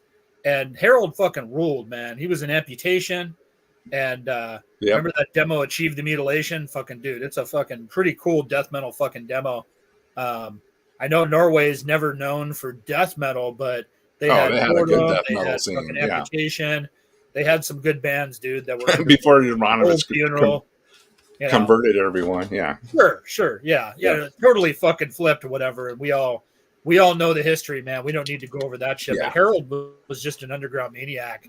And the first Immortal demo, which I was trying to hunt down, I have it, but I couldn't find it for the show today, unfortunately. Okay. And it's straight up death metal. It's like fucking straight up death metal, just like that first Absu demo. It's like heavy fuck, dude. But that first Immortal demo is more like, it's not an Entombed rip off. It sounds more like it's just heavy death, fucking. But kind of like more like Macrodex or something like that, just fucking really good fucking death metal of the era, kind of death metal of the era, thrashy riffs with down tuned and stuff like that. And obviously this was the next release, and it's the promo to their sound that would come out on the Osmos Diabolical Full Moon Mysticism and the 7-inch prior to that too, because this was the promo. Harold had sent it to me. He's like, hey, check it out, man. And it wasn't like, oh yeah, we changed our sound or anything. No, he would just send out promos or whatever. And, just like, check it out. There you go. Yeah, no, he wasn't even interested, in getting the reviews of the zine, because it was kind of funny in the back of his mind. He's like, we're already signed, with Osmos, and we're gonna fucking do our thing or whatever. But he was just sending it to friends, So right, it's one of his friends here. Yeah. In that instance, and it was we put it on at the EOG headquarters one night, and we're just like, oh fuck, dude. This sounds like fucking Bathory on steroids or something. Yeah, that's what I always thought of the first album. Right, too. Diabolical full, because that song is on Diabolical, so it has the same sound. Same with the 7-inch. It was like, okay, so they ditched the death metal stuff and they sound like Bathory now. And we're cool with that, though. At the time, it wasn't like, because, dude, death metal was definitely fucking still as fuck in that sense. It was kind of already getting, I mean, we're talking prior to even the major labels fucking sweeping in and the brutal death metal stuff starting to come around. Yep. Death metal was already fucking kind of getting fucking lame, so yeah. Seriously, man. I mean, no, I laugh because it's true. If you're there when this fucking shit happened, fucking, what we're talking about, man. This is like, it's blowing the doors off of what was going on. It is what it and is. And the more above ground, underground, I'll say. It was a fucking anti-movement against fucking corporate fucking mainstream homogenized bullshit. And that's why fucking black metal was born. But the ironic thing is it became worse than death metal, like we said. That's the curse of black metal. It became worse than death metal. It became worse, man. It became worse. So, Euronymous is rolling his grave. Nah, this is not what I wanted, Exactly. I always thought that too. Euronymous was kind of like fucking kind of jaded about the scene and listening to Tangerine Dream and shit like that, He was really into stuff like that. But still, I can understand basically underground fucking sick music had to get back to being raw, you know? So that's where fucking some of these Norwegian bands were like, we're going to go back to the fucking basics, stripped down, shitty production, fucking battery riffs, and fucking take it from there. It seems like your own spin on it, you know? rock music, you know, just in general needs that every like 20 years. Like it's a like kick in the ass, right? yeah, like the punks did in the 70s. Like, dude, you fucking jerk off fucking concept albums that with massive musicianship and all that. They're just fucking boring after a while, Totally. Yeah, You're right. Let's strip this shit back down to fucking 3 riffs and fucking fast, and we're done. 3-minute song and boom, we're done. Right.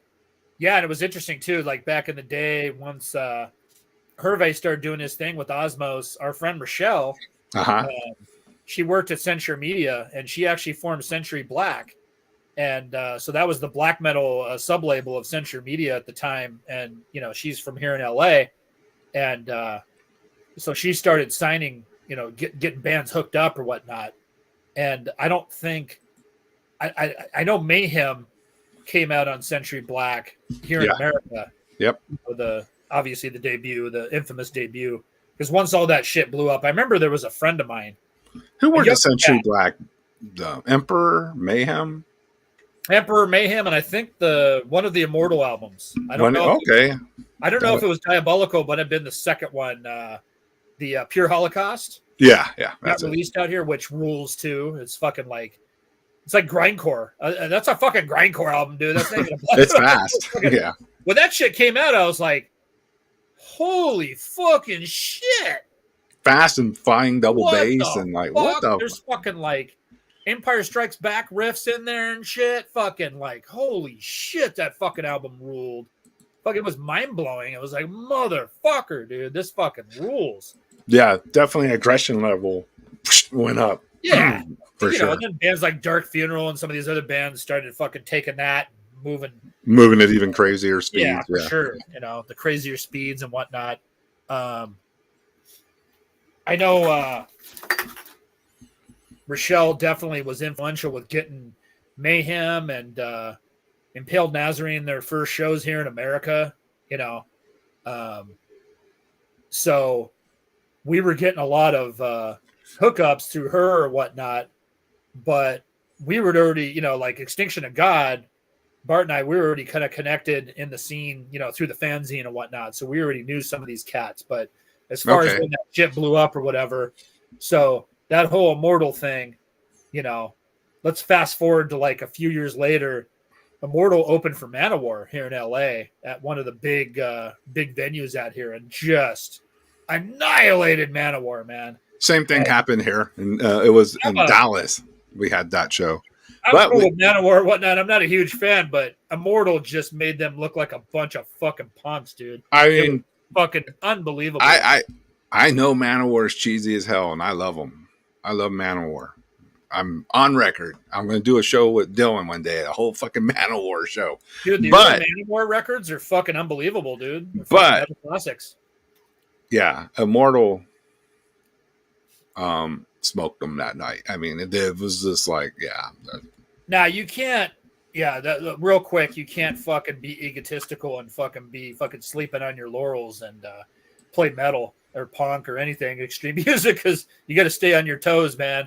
And there'll always be that fucking hungry band coming out, fucking ripping. Yeah, Immortal went in there and fucking ripped them a new asshole and fucking made them bleed, dude. It was fucking sad.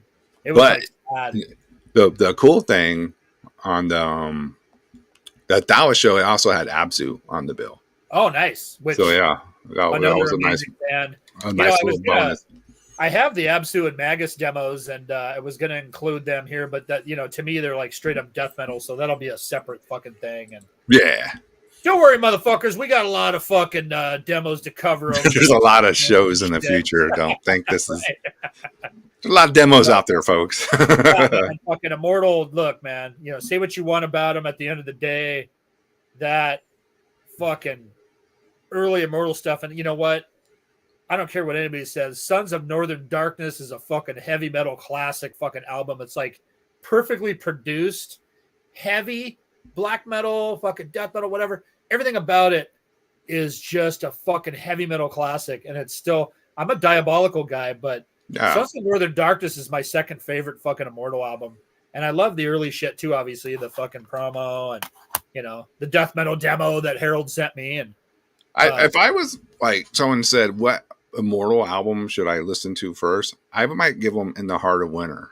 In the Heart of Winter is fucking, because it's a little, you know, not as brutal as the early stuff, but it's still fast. But it still has the amazing riffs. And the riffing is really good. I think riffing is the key. Man. Any fan of like heavy metal would like say, yeah, this is a good metal record, regardless. Obviously, no, absolutely. Abath is a fucking amazing frontman too, and you know he became a character, you know, in a sense. And I think he's a character. A lot of people fucking don't take him serious, but at the end of the day, Harold, my old buddy, is a fucking riffmeister, dude. And some of the riffs he came up with, and Hellhammer too, his drumming, unbelievable, dude, on some of that stuff. Which, hell yeah, you know. Because he was in the band for a bit too, and but what was that? Horg, the other dude, you know, they always had fucking great drummers. Even the guy on the fucking Diabolical album with the fucking fro and the glasses, dude. That guy was. Well, he could throw the double kick, man. He kept it going. Who played on fucking Pure Holocaust? See, that's where my. I guess I'm a poser now. I think it was a dude. I think who might have killed himself. Wasn't the same guy on fucking Diabolical, was it? No. I know the chat's got to know, but I think that drummer ended up killing Somebody himself. Fucking dropped that in the Who fucking was it, chat, guys? Man. We'll fucking we'll move on to the fucking next fucking song though, so we can keep it going. Now we're going to Singapore. I want to say his name's Eric, but I could be Eric? wrong. All right. Yeah. Well, we don't fact check on this show, brother. We're going by our terrible memories. We're going by our terrible fucking memories, especially mine. You don't know, Mike. What's the name of that car? I'm always fucking forgetting shit now. It's terrible. All right, here we go. Some Abhorror. I always say that fucking. Thank you. I am mispronunciation, man. Here we go. All good, baby. All good. This rips.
Fuck yeah! Holy shit! Where the fuck did those guys come from?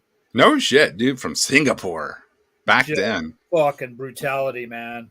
And they were everywhere too. They fucking Yeah, I got the one with the the bald headed chick and the pentagram and the demon thing's doing its thing to him. yeah. I think that was a compilation, right? Yeah, I believe so. That's Yeah, the one I have from them. And I thought, God damn! When I always had to double check. This is Singapore. From when? Wow, fucking cool. Here we go. I mean, that's what's sad, dude. We're a bunch of dumb kids. We're like, where the hell is Singapore? Singapore. Is that in Japan? Yeah, exactly. Where the hell is that, man? But it was unbelievable for the time, too. I mean, this is, like it says here, 1989. Way ahead of its time in that sense. I ended up writing to The Exorcist. He was the guitar player. Really cool guy, but he was fucking hardcore as shit. And in true Singapore fashion, he was like, you gotta come out here, man. They always want fucking Americans to come fucking hang out. I know, like it's Great, we man. could just Totally, it'd be cool if we could, just hop on planes and fly on over like nothing. Yeah, I mean, I'll back be there in like next week. 91 when I was chatting with him, I was like, yeah, it's only like fucking $5,000 to head out there. Now it'll probably be like 20 grand. Like, man, yeah, I can't make it. Sorry, Exorcist. I can't make the fucking trip. You gonna get a rain check? Fucking go hang out. But nah, man, Okay. fucking. That's one of my fucking dreams is to play Singapore. Actually, as a fucking metal band. Right? That'd be fucking badass, dude. I mean, Hook up with Beard Piety shit, and play a show fucking in Singapore with fucking Shaitan, man. Hell yeah. dude, fucking Shaitan, my guy. He's a cool motherfucker. Ah, dude, he's fucking great.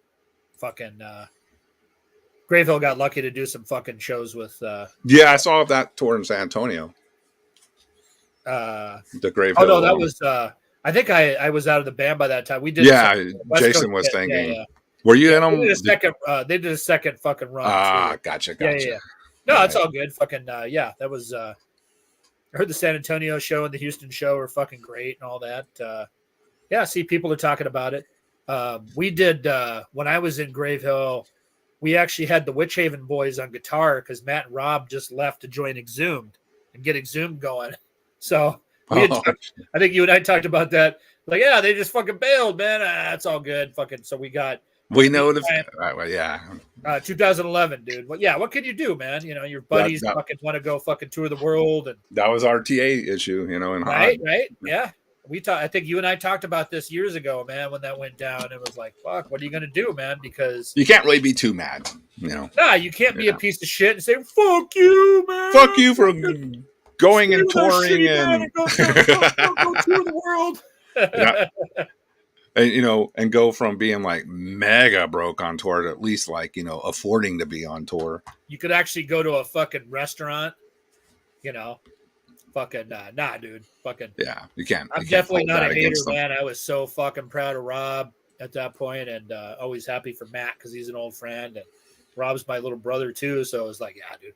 But anyways, in Piety, Shaitan had like an Australian drummer, but from the Australian West Coast, and he was a Star Trek fan. But other than that, he was pretty fucking cool. And then he had like two Italian dudes playing guitar, whatever. They didn't really speak English too much, but those are nice guys too. But they were fucking cool, man. They were badass. Oh, I remember they came and played Aaron's fucking Gorgower's ball. Oh, okay. Yeah. I met them dudes.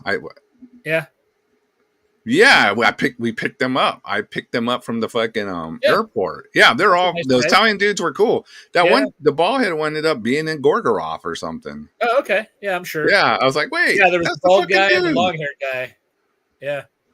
Oh shit! Look who's in the chat. Do you know John Menchmore from Terrorizer and fucking all the other zines from back in the day?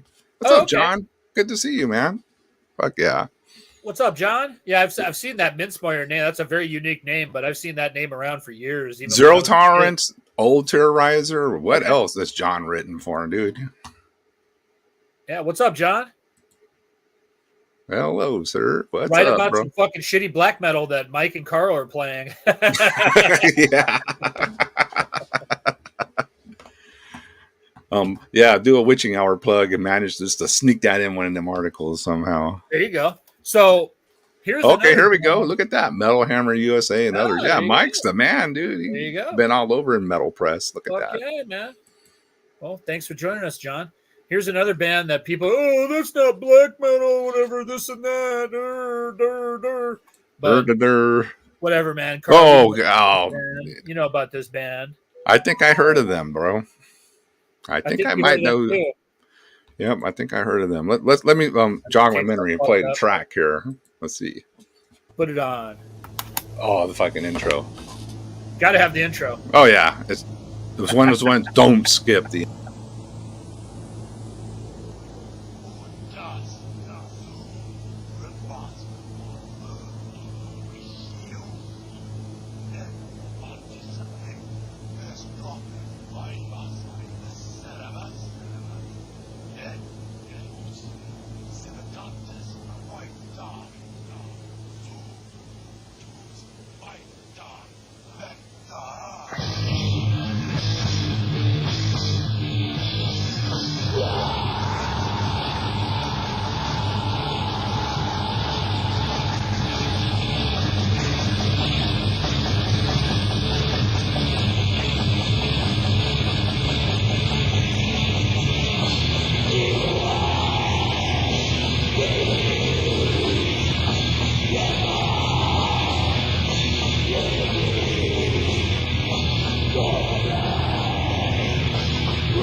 Okay, we're back. We're back. We're back.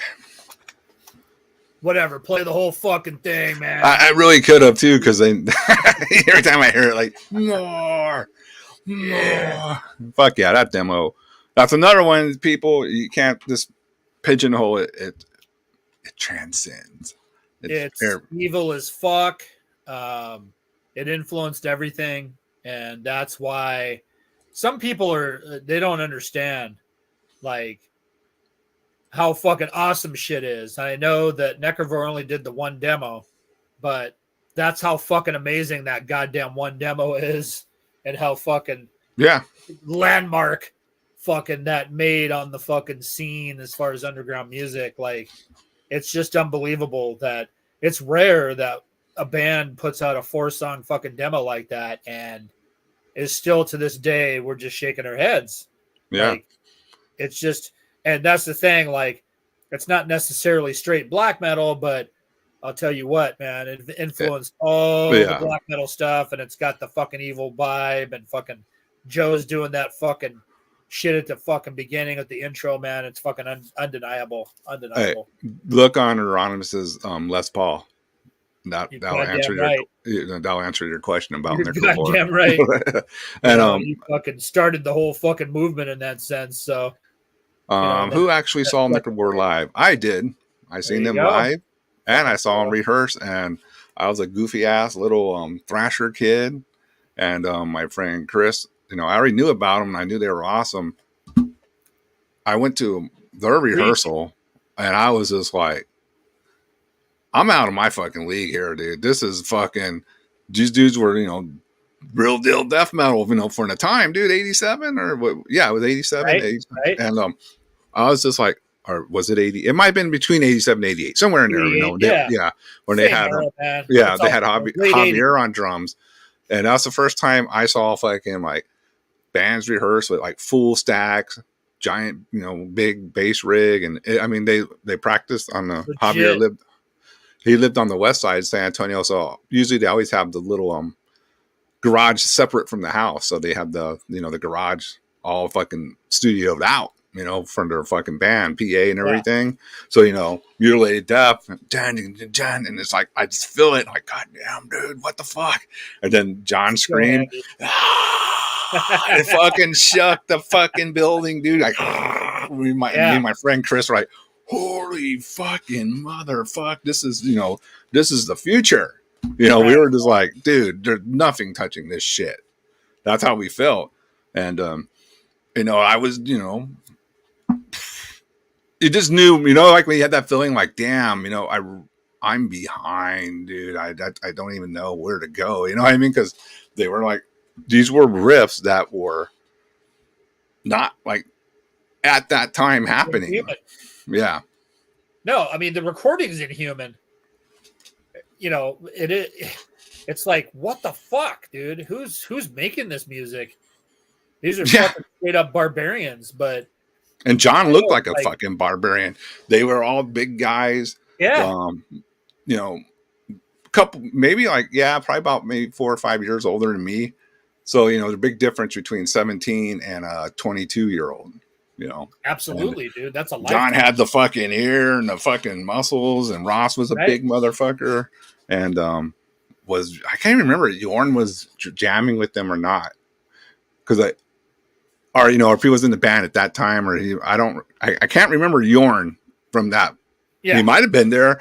I just remember being like, holy shit, John and Ross are these two scary looking motherfuckers, man. Yeah, Bjorn's like a normal dude compared to these fucking monsters in that sense. And even and Bjorn's John was as fuck too, man. You know, it's like, and they were all cool, but had a very serious tone. For sure. You know what I'm saying? Because they were pros, because they knew, you know, and whatever happened, it fucking stopped that fucking progression. And then Morbid Angel fucking kind of took that fucking, you know, that baton in that sense. But Morbid Angel definitely got some schooling from Deep Push. They did. There's no way that I to fucking deny it. You know, heard about that back in the day. Yeah, I know that Trey and David were definitely. I know David his stage presence was definitely influenced by Joe. You know, John. Yeah, sorry. Yeah, no worries. Yeah, but, definitely. Oh yeah, definitely. Yeah, I think they even admitted to it. Definitely, fucking was influenced by John, and fucking. That's why, you know, one of the reasons why David was a fucking beast. People don't realize, like, it's, you know, David Vincent's a meme now, but not back in the day. Back in the day when fucking Altars of Madness came out, fucking those photos on the back cover. I'd be in high school and shit. I'm in my fucking physics class, and these dorks are talking about, oh my god, what's this Morbid Angel band? They look over, I'm wearing a fucking Morbid Angel long sleeve. They're like, what the fuck? Yeah. But Morbid Angel were definitely death metal, like, you know, God's pioneers, especially leading up to Altars. Before all the, you know, the stupid big headed stuff kicked in. Prior to that, my friend Chris used to, of course, Chris Sargent, who did Morbid Death with me, I think he's one of the first or second 3 people thanked on Altars of Madness.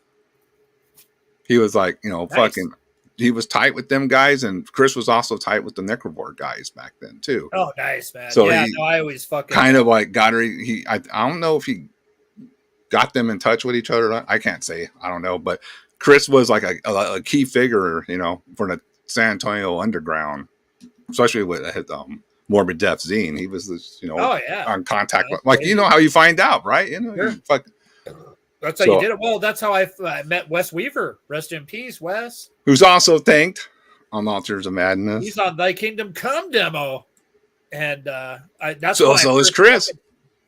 There you go. I need to meet Chris, man, because Chris is a hard one to track down now. He commented on one of my videos, I think the Necrovore video, talking about how, you know, back then was probably the, you know, the best times in his life and all that, and I can kind of agree, you know, with that sentiment. It was fucking killer. that's how, fucking amazing this fucking demo was, that it influenced black metal, death metal, fucking even grindcore and everything fucking in between. All the bands fucking you can hear these days. If you're not down for the fucking Necrovore demo, It I don't says know a what's lot. wrong with you. Yeah. What do you think? I think John may have probably put it to rest in the early 90s once things weren't getting off the ground. I know he tried it in other parts of the country. I can't speak for it totally, John. But They're I think probably too heavy duty for 87, dude. Like fucking the record labels are probably like shaking their head, like, dude, fuck this. yeah, I think they were having dude, seriously, they weren't ready, man. it was too much for 87. Heavy duty shit for 87, dude. Anthrax, Among the Living. Yeah, and then Cotton Mosh, fucking I'm the man. and you got fucking, I love Nuclear Assault, but dude, they were out. Fucking all the thrash stuff was huge in 87. Yeah, Metallica, this was ahead of the time for 87. So, Necrovore compared to that, fucking dude, are you kidding me? Napalm Death, Necrovore, nah. It's crazy, and maybe he will, or maybe he won't. Ross pops up in the chat every once in a while from Necrovore. Oh, nice. And I'll know by the name. I know that's Ross, and I'll email him. I go, was that you? And he goes, yeah, that was me. So I know, he's just sneaking in there. Yeah, he says him and John hang out all the time still, and you never know. That's all I can. They're like, you never know. This shit. This is fucking retarded. We had fun, but this is fucking stupid. Yeah. Mike Abominator and Necron. They're fucking sitting here on this YouTube channel like assholes, and we're just chilling. Yeah. And what's cool because what you guys been up to, and they're like, oh, we've just been working on our muscle cars, like it's like the type of stuff I would expect them guys to be doing and later in life, like lifting muscle cars, hunting lifting weights, hunting wild boar. Perfect, man. Fucking perfect. We need some carnitas, boys. Let's go find some deer. Yeah. Fucking get the AR-15. Fuck that shit, guys. Just mow down the forest. Something will be in there. All right. Yeah. We're going to go on Necrovore all night. What we got next here, Mike? Oh, shit. We're going to do some freaking Vaughn now, huh? Let me get back into the right files here. Devil Pig. That shit's so fucking good, man. Devil Pig, baby. Here we go. It's fucking that's my jam. Up the coast from you, some Vaughn. Here we go.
Another one. Unbelievable, man. This is Justin from an Acropolis special. He just fucking gave me this shit because I didn't know who the hell they were. But can you show it one more time? He was there in the fucking heart. He was in the thick of fucking all the shit. Yeah, let me get the light. There you go. Out of the way. There we go. Oh yeah, look at that. Fucking original, huh? Wow. He was in the thick of things, and he just gave me the demo because I was fucking like, wait, he's all, you haven't heard of Vaughn? I was like, what the fuck are you talking about, man? And I know that that demo had been out for a few years already, but I'd never heard about it. Just like I forgot to mention about the Necrovore, Chris Gamble, Agoraphobia. Oh yeah, Bloodstorm Chris. He was the one that mentioned Necrovore in our interview, and I was like, wait a minute, who's Necrovore? And this was like 1990. I hadn't heard of them. Yeah. And so he's the one that turned me on to Necrovore. So that's when I started hunting it down and was able to fucking get a bootleg of it. Because, like I said, Rafael Rivera had fucking everything, man. So, yeah. He ended up getting beat up later, but I got the Necrovore demo from him. And I got to shout out Ruben Luna from Hogwild Records. It used to be the manager there. One of the managers was the metal guy, and he had a show on our college radio, his Headbangers Ball show, and he played it because they brought it in the Hogwild, right? Nice. Yeah, and he's like, all right. And then he played it. And me and my friend Chris, we would listen to it. And we were like, what the fuck? Uh-oh, we lost Mikey for a second. We were like, what the fuck is this? This is fucking wild. And went down to Hogwild and bought ourselves copies of it the next day. And then Chris was like, I think, look, you having problems getting in there? No, shit. Mikey will come back when he can. And went down to Hogwild and said, where's that Necrovore? And then Chris went and got on, found out, got in contact with them, and that was that. He fucking got the Necrovore in contact with them guys, and oh shit, thanks Francisco. Thank you for tipping the show. Fucking always appreciate it. I think Mike is having problems. Here we go. Are we back?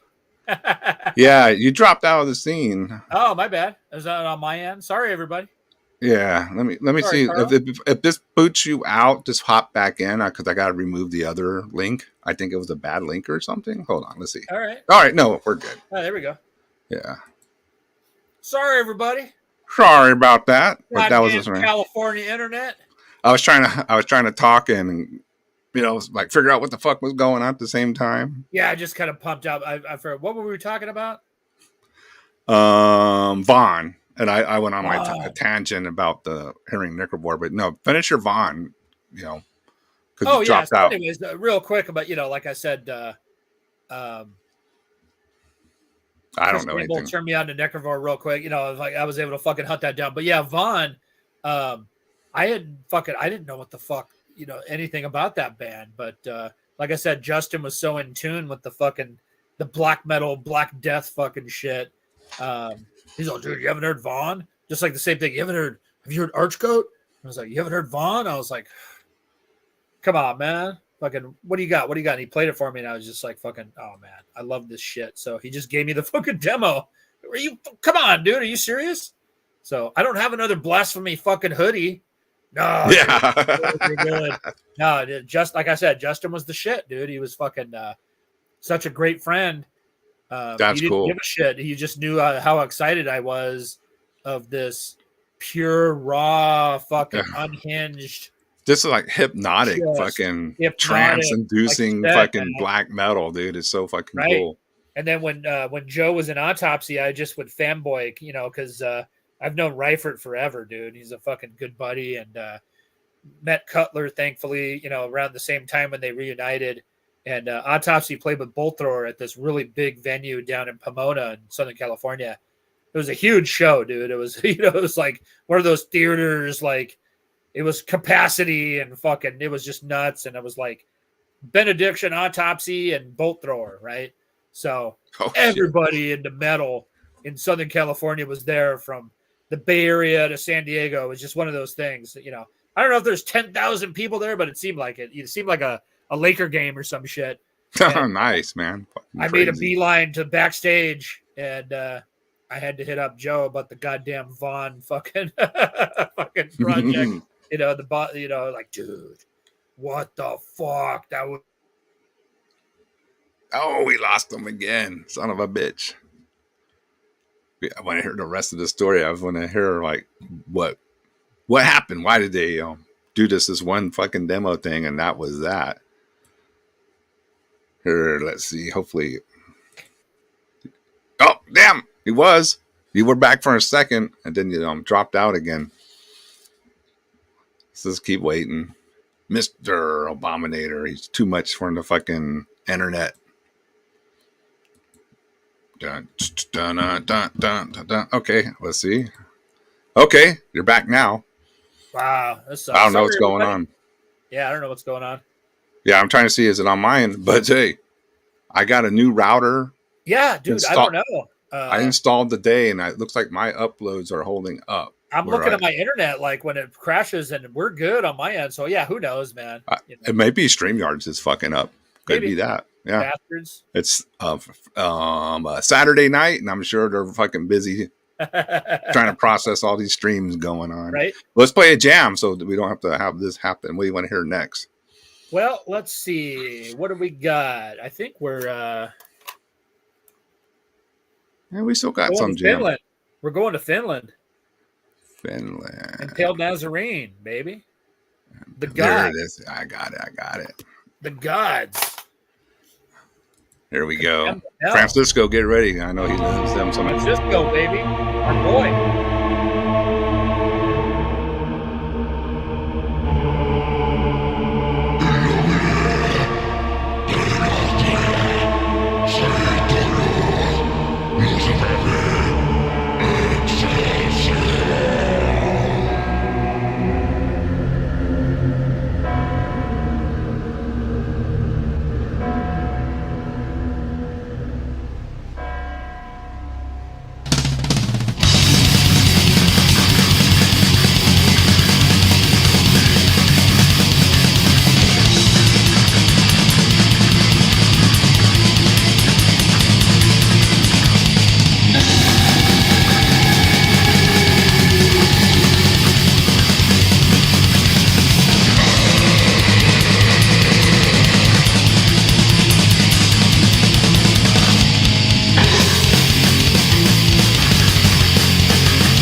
It was a little too early. It was a little too early. But I was trying to get that. Yeah, it's all good though. Like I said, you gotta get. You know what's up? You gotta get the fucking black metal outros and intros and everything.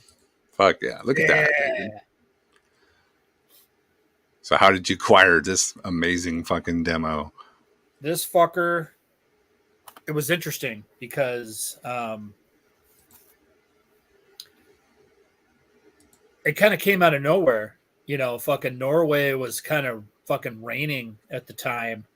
And I saw an ad in one of the fanzines. I forget what fanzine it was, but it was for Impaled Nazarene. And I was like, oh, shit. I gotta hear this shit. So I went into Wild Rags, talked to Richard. Oh, yeah, no, that band's fucking great. They're fucking great. And I was like thinking, should I fucking buy it? Should I fucking write to the address? See what happens. Yeah. I ended up writing to Mika and getting this motherfucker. And then it was fucking life-changing. It literally became fucking the fucking most important fucking black metal band to me at that point in fucking time. This demo and Tolkompt, fucking Nors, however you fucking pronounce that shit. Yeah. I just got to shake my head. And it was kind of funny because Justin from Necropolis, he got the promo to that. I think that's what Derek, like, did you get the photos? Photos of what? Did they come with a demo or maybe something? Elaborate, maybe, Derek. Let us know. Yeah, I don't know, man. I don't know what you mentioned. I saw that too.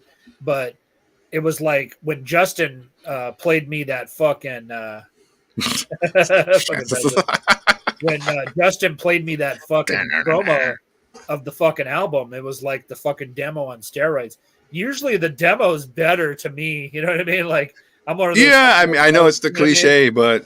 Oh, dude, just a demo on the first album, but yeah, you know, that's there's one of rare occurrences like Left Hand Path and fucking Tolkompt where it's like, all right, the album fucking outdid everything, and it's just an immediate fucking classic, and it's pulverizing, and that's fucking it. So, Impaled Nazarene, fucking the fucking they were just the fucking complete gods to me at that point, and yeah, see that I think when Justin played the promo to fucking Tolkompt, fucking there was nothing with it or anything like that. I mean, he got it. He had to have gotten it straight from fucking either Mika or Hervé. You know, but who knows? You know, regardless, when he fucking played it for me, I mean, I love the fucking demo. And I didn't write to Mika a whole hell of a lot. It was just, and I think. I don't even think he put the old shit on the other side because they ended up being kind of ashamed of the fucking the older stuff they did or whatever. But that fucking first demo, fucking I remember fucking listening to a YouTube link. It was just as badass too. It was a little bit more like Extreme Noise Terror, and they still had some covers on there and shit like that. But yeah, I think they were going fucking pure black metal after that with this one. The Oath of the So yeah, they're probably like, no, hardcore black metal. That's what we right.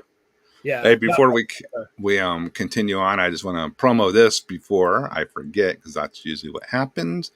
But if MP doesn't pass out, I believe Joaba is doing an Impede special later tonight.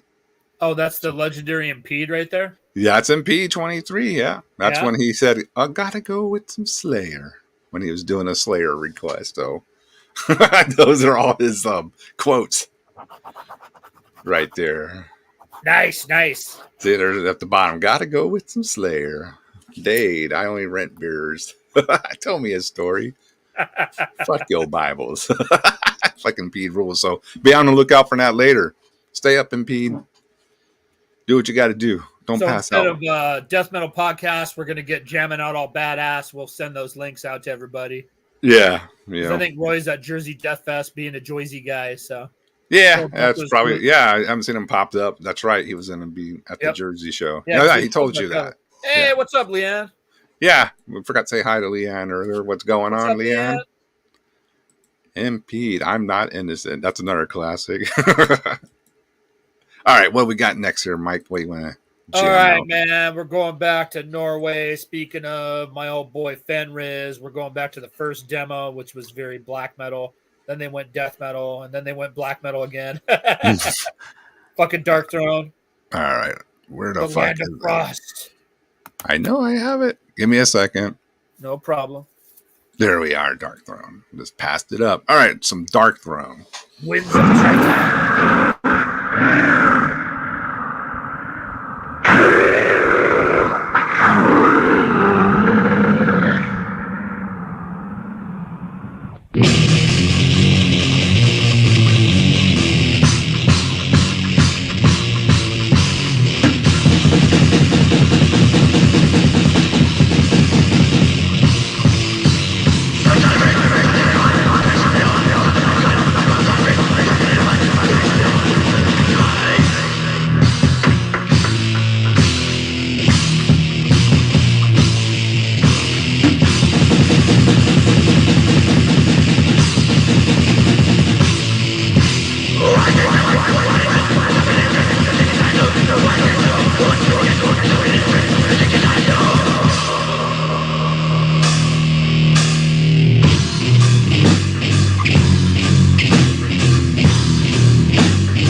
Fuck yeah, man. You gotta love that old fucking Dark Throne when they're fucking like 13 years old. I was gonna say trying they to had to get be shit. super fucking young. Great. I was surprised fucking Fenriz fucking sent me that shit when we started writing, and because they already Uh-huh. had a couple demos after that or whatever, but he fucking sent me everything, and he was proud of it. I would be too. I love that old drum sound from late 80s, early 90s fucking demos, man. Listen, man, that cat always had a fucking great drum sound one way or another, man. You gotta love Yep, Fenriz's yep. drum sound. Like every fucking Dark Throne, whether you like them or not, listen to. Ah, son of a bitch, we lost them again. What is going on? Let's see. What is up? Of course, Fraser will be thinking of Mike's eye. What? This is a good one, Teddy. Fraser, calm down. Your chin looks like a pelican. Some great grill recipes. Yeah, I bet. I think Mike does barbecue. Mike barbecue, but not the one from Houston. You know, let's wait for him to pop back up. And again, we'll wait for him to pop back up. And be on the lookout for the Joabas later. You're going to have Impede. But probably lots of classic Slayer on there. That's always good. No one can complain about that. Oh, man. I don't know what's going on with the interwebs. I got a storm. That means look. Nope. Very calm. Son of a bitch. All right. He's trying to come back through. It's the Chinese. They're blocking the signal. Oh, yeah, dude. Mike's banter in Grape Hill was great. Just like fucking frosted fucking flakes, man. The shit was great. Good times. Because you keep talking about metal. Who are you talking to? All right. Hopefully he's back. Hey! There he is. Yeah. Dude, I think that was on my end. My internet died, so sorry. Oh, yeah. Damn. Dude, I just noticed not too long ago that you put that picture's right above your head for The what? That picture right above your head. Oh, the fucking Pope. Yeah. Yeah, dude. I got the fucking black metal Pope, aka Pope Diamond. We've had him at the Grave Hill room. He's in the Rune room now. So, yeah, no, you know, it's a black metal episode. We had to fucking, Pope and fucking the house. That fucking rules, man. I was like, I already sent that in the promo, and I was like, oh, look at that. There it is. Right. That's right. Pope Diamond, baby. Pope Diamond. How can you go wrong with Pope Diamond? But yeah, fucking Land of Frost, dude. Dude, that was fucking ripper. Dark Throne. Fucking, like I said, they were black metal. Then they went fucking death metal. Then they went black metal, like full on black metal. Full on fucking corpse paint. No. Hardcore commitment black metal. Hey man, whatever. I know they're a very polarizing band, you know, like their whole career pretty much. So. Everything is polarizing. I was like, man, it's not like I'm a huge fan of everything they've done, but I mean, they've done some fucking you can't really say that about a lot of bands. Like, holy shit, this band's done a lot of fucking killer fucking albums, you know. Or even, I mean, come on. They got some bands that, you know, I mean, they fucking at least have a fucking couple, 2 or 3 fucking killer songs on each album, you know? Yeah. I mean, their first 4 black metal albums are just cemented in, you know, as bona fide genre classics. Well, Soulside Journey, too. I mean, that's a classic death metal. Fucking Death Doom album.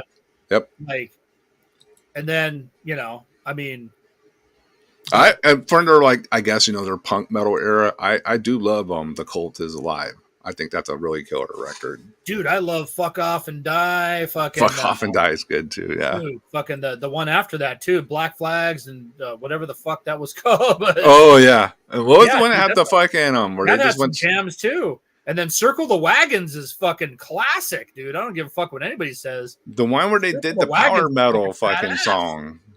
Yeah, that was later. I think the Power Ballad or whatever. Yeah, there did some. He's like, "Oh, that's our Ancient Still song," and I'm like, wow, yeah. It does sound like Ancient Still, and it's dude. If you go into the fucking like, dude, like, Fan and Ted have never been fucking like Underground Resistance. Yes, they've never been anything other than fucking themselves, and they fucking like Fenriz is like one of the ultimate fucking metal nerds you're ever gonna meet, and he'll fucking sit there and dissect what song he wrote and what it's influenced by. If you look at the later Dark Throne stuff, he'll say, oh yeah, this is fucking ripped off by Agent Steel, and this riff is ripped off by Iron Maiden. It's just fucking crazy, man. He's a maniac with that, dude, but it's just the passion, you know? I mean, I don't know. He's a dude. He does fucking he knows his fucking metal.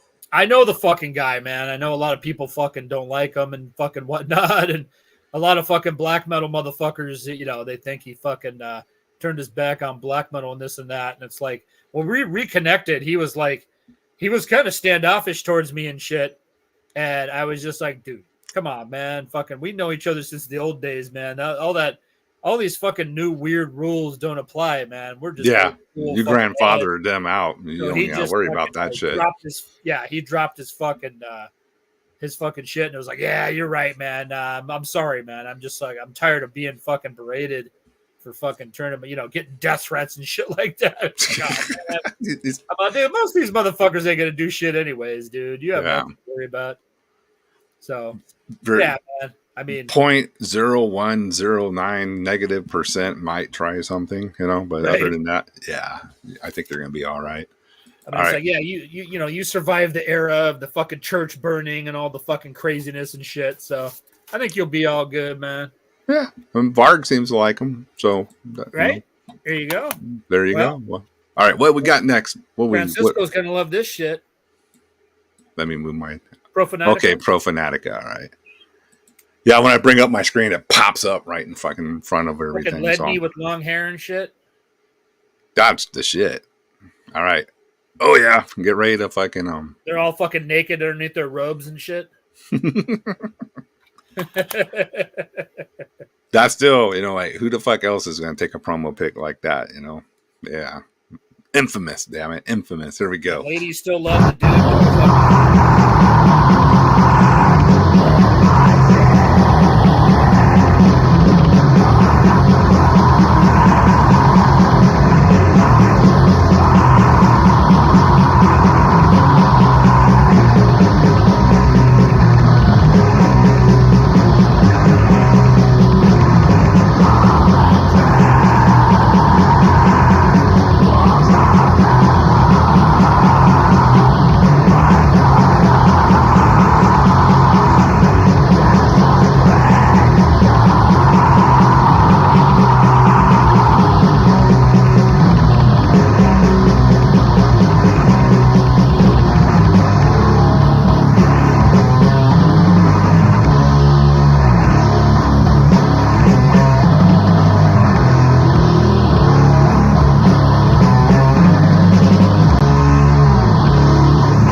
Fucking brutal, man.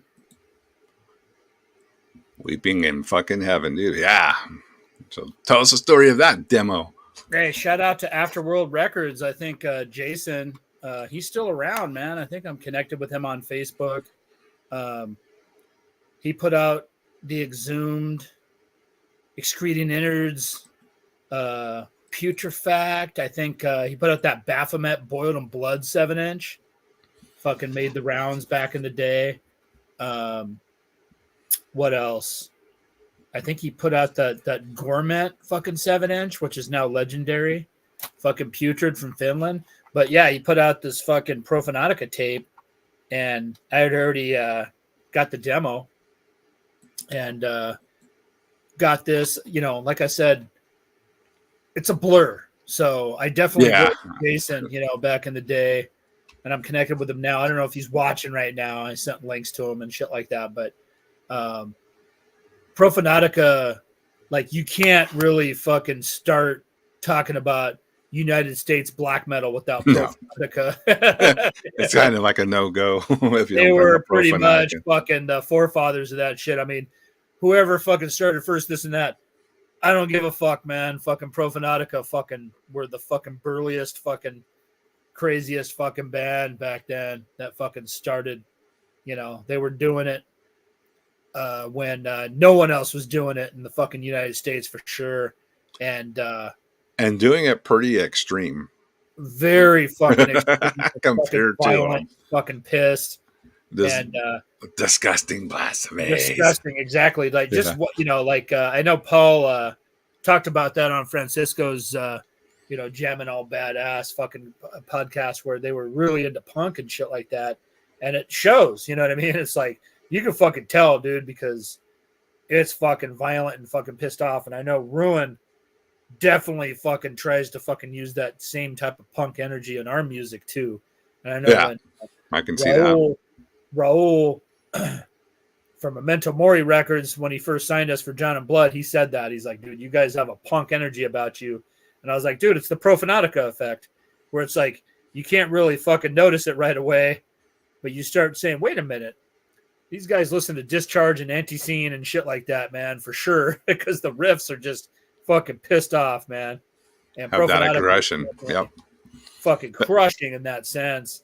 And would you say, not like, I'm not going to go like on record, like every fucking band, but the U.S. black metal bands always seem to have a more aggressive, violent edge than, most of the European black metal bands. Not all, because then you got like, Archgoat and Impaled Nazarene, who just fucking go hard as fuck. But for the majority, you know what I mean? It always seems like, because ours comes, based on, death metal background. So it always seems like it had like a more fucking harder edge, and punk rock, like you just said. Dude, you're right, Carl. But, you think about this, man.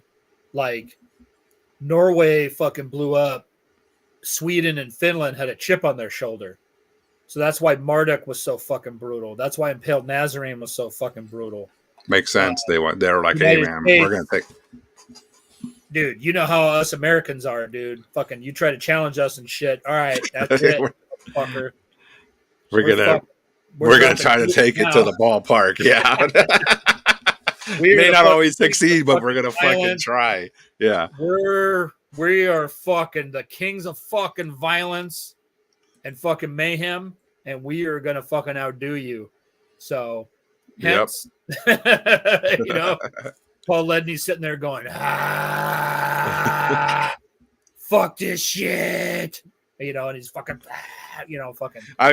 Was it on Francisco's, or maybe it was on J Dogs, where he was talking about like, and I know he's talking about Latte, and he's like, yeah, and I was trying to explain to these bands who are doing it wrong with their bones and feathers, and I was like, fucking Paul, dude, just calling how he sees it, man.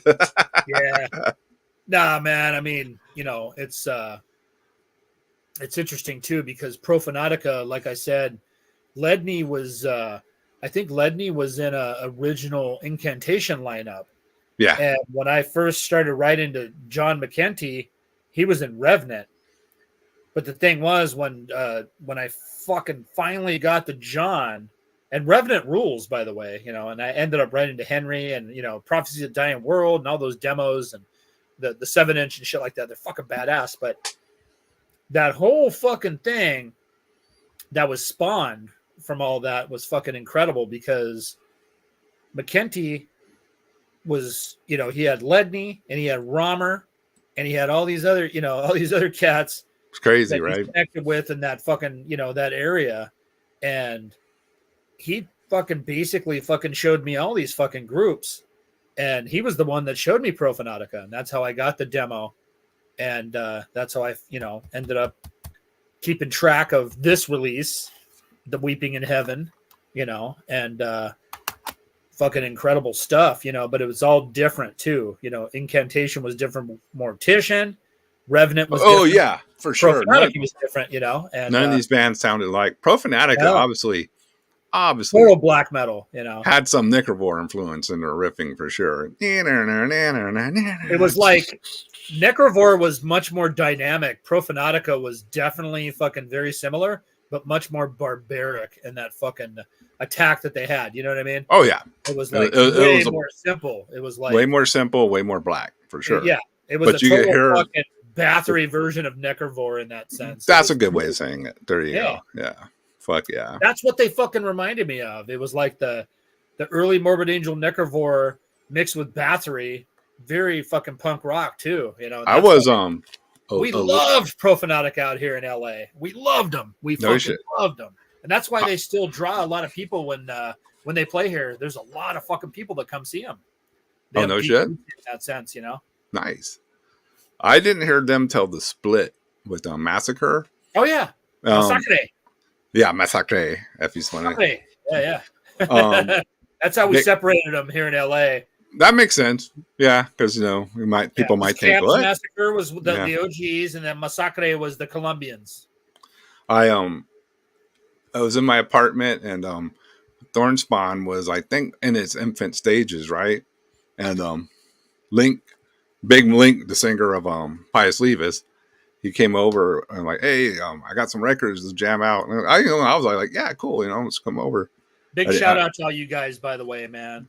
Alex, Thornspawn, Sworn Ghoul, you, fucking as far as the black metal stuff, man. Fuck yeah. Thanks, brother. So he came over and he had D Mysterious, Blaze, and the Split. So yeah, that was like a mind blowing day. Oh, and Apsu. Oh wow, yeah. So I hadn't heard them all yet. You know what I mean? Like I heard names, but I did not. I was like totally blew to Profanatica. So he's like, yeah. I heard that. I was like, holy shit, dude! This fucking rips, But it was like the Dark Throne transition was fucking crazy too. To be honest with you, from Soulside Journey to that black metal album, Blaze, right? That was the first one. Blaze was the first black, yeah. It was shocking, but Bart and I, EOG, I was already friends with Finn and shit. And like I said, all this fucking crazy shit was happening with the fucking, the church burnings and the drama and the fucking stabbings and the murders and shit like that eventually. But at the same time, we were just kind of like, well, fuck. Yeah, some of these bands changed their style a little bit, but it's still fucking badass. You know what I mean? Like, yeah, you can't deny it. Was I don't know. I mean, we weren't like, oh, fuck this shit, fucking this and that. I was fucking critical of some of the black metal stuff because I was fucking pissed off at it, but that was at first, I guess. Fucking eventually, like, Diabolical by Immortal became one of my all-time favorite fucking albums, and then obviously Impaled Nazarene fucking influenced everything that I've fucking done musically. So, I don't know. Like I said, it was a fucking crazy time, but Profanatica are definitely the fucking godfathers of fucking US black metal in that sense. Yeah, I would not challenge that statement at all. I totally agree with it. We got Dennis from Analog Archives. There's a great channel too. If y'all haven't subscribed to it, go check it out. What's up, Dennis? Great shit on his channel. I have the demo from 90, but don't remember how I got it. Probably a trade. There you go. And Mike Viley wants to know where you got the shades. What brand are they? I wouldn't know. I was shit. Sometimes I don't know where I bought shades. They've been around forever in my house. Like, I don't remember where I got these fucking shades. These are the fucking hold on. The ruin shades, baby. Whoa, there you go. We did sell them on the fucking site, but they're very fucking rare. And I think all the band members have them. All the fucking cult has them, hopefully, by this time. But it's the fucking, the ruined death metal cult. So there you go, Mike. Both sides. If you really want a fucking pair, I can hook you up. So, hit me up on the socials or whatever, brother. We'll fucking hook you up. Yeah, well, don't forget old Necron. I need my summer shades and Dude, if you fucking need a pair, man, that's the thing. Fucking when the homies, like, the brothers and the sisters hit me up, fucking, you need a pair, I got you, man. So yeah, let me work on that. Fucking, I got you. fuck yeah. We'll talk afterwards, man. Yes, sir. All right, what do we have next on the? We're going to Mexico. Zababa. Okay, yeah. We're going to Zababa. There we Going to go. Mexico. And Viva Mexico, cabrones. Pendejos. this is Colt. Pinche pendejos. Going to Mexico. This is the shit. Here we go. Fraser, you ready?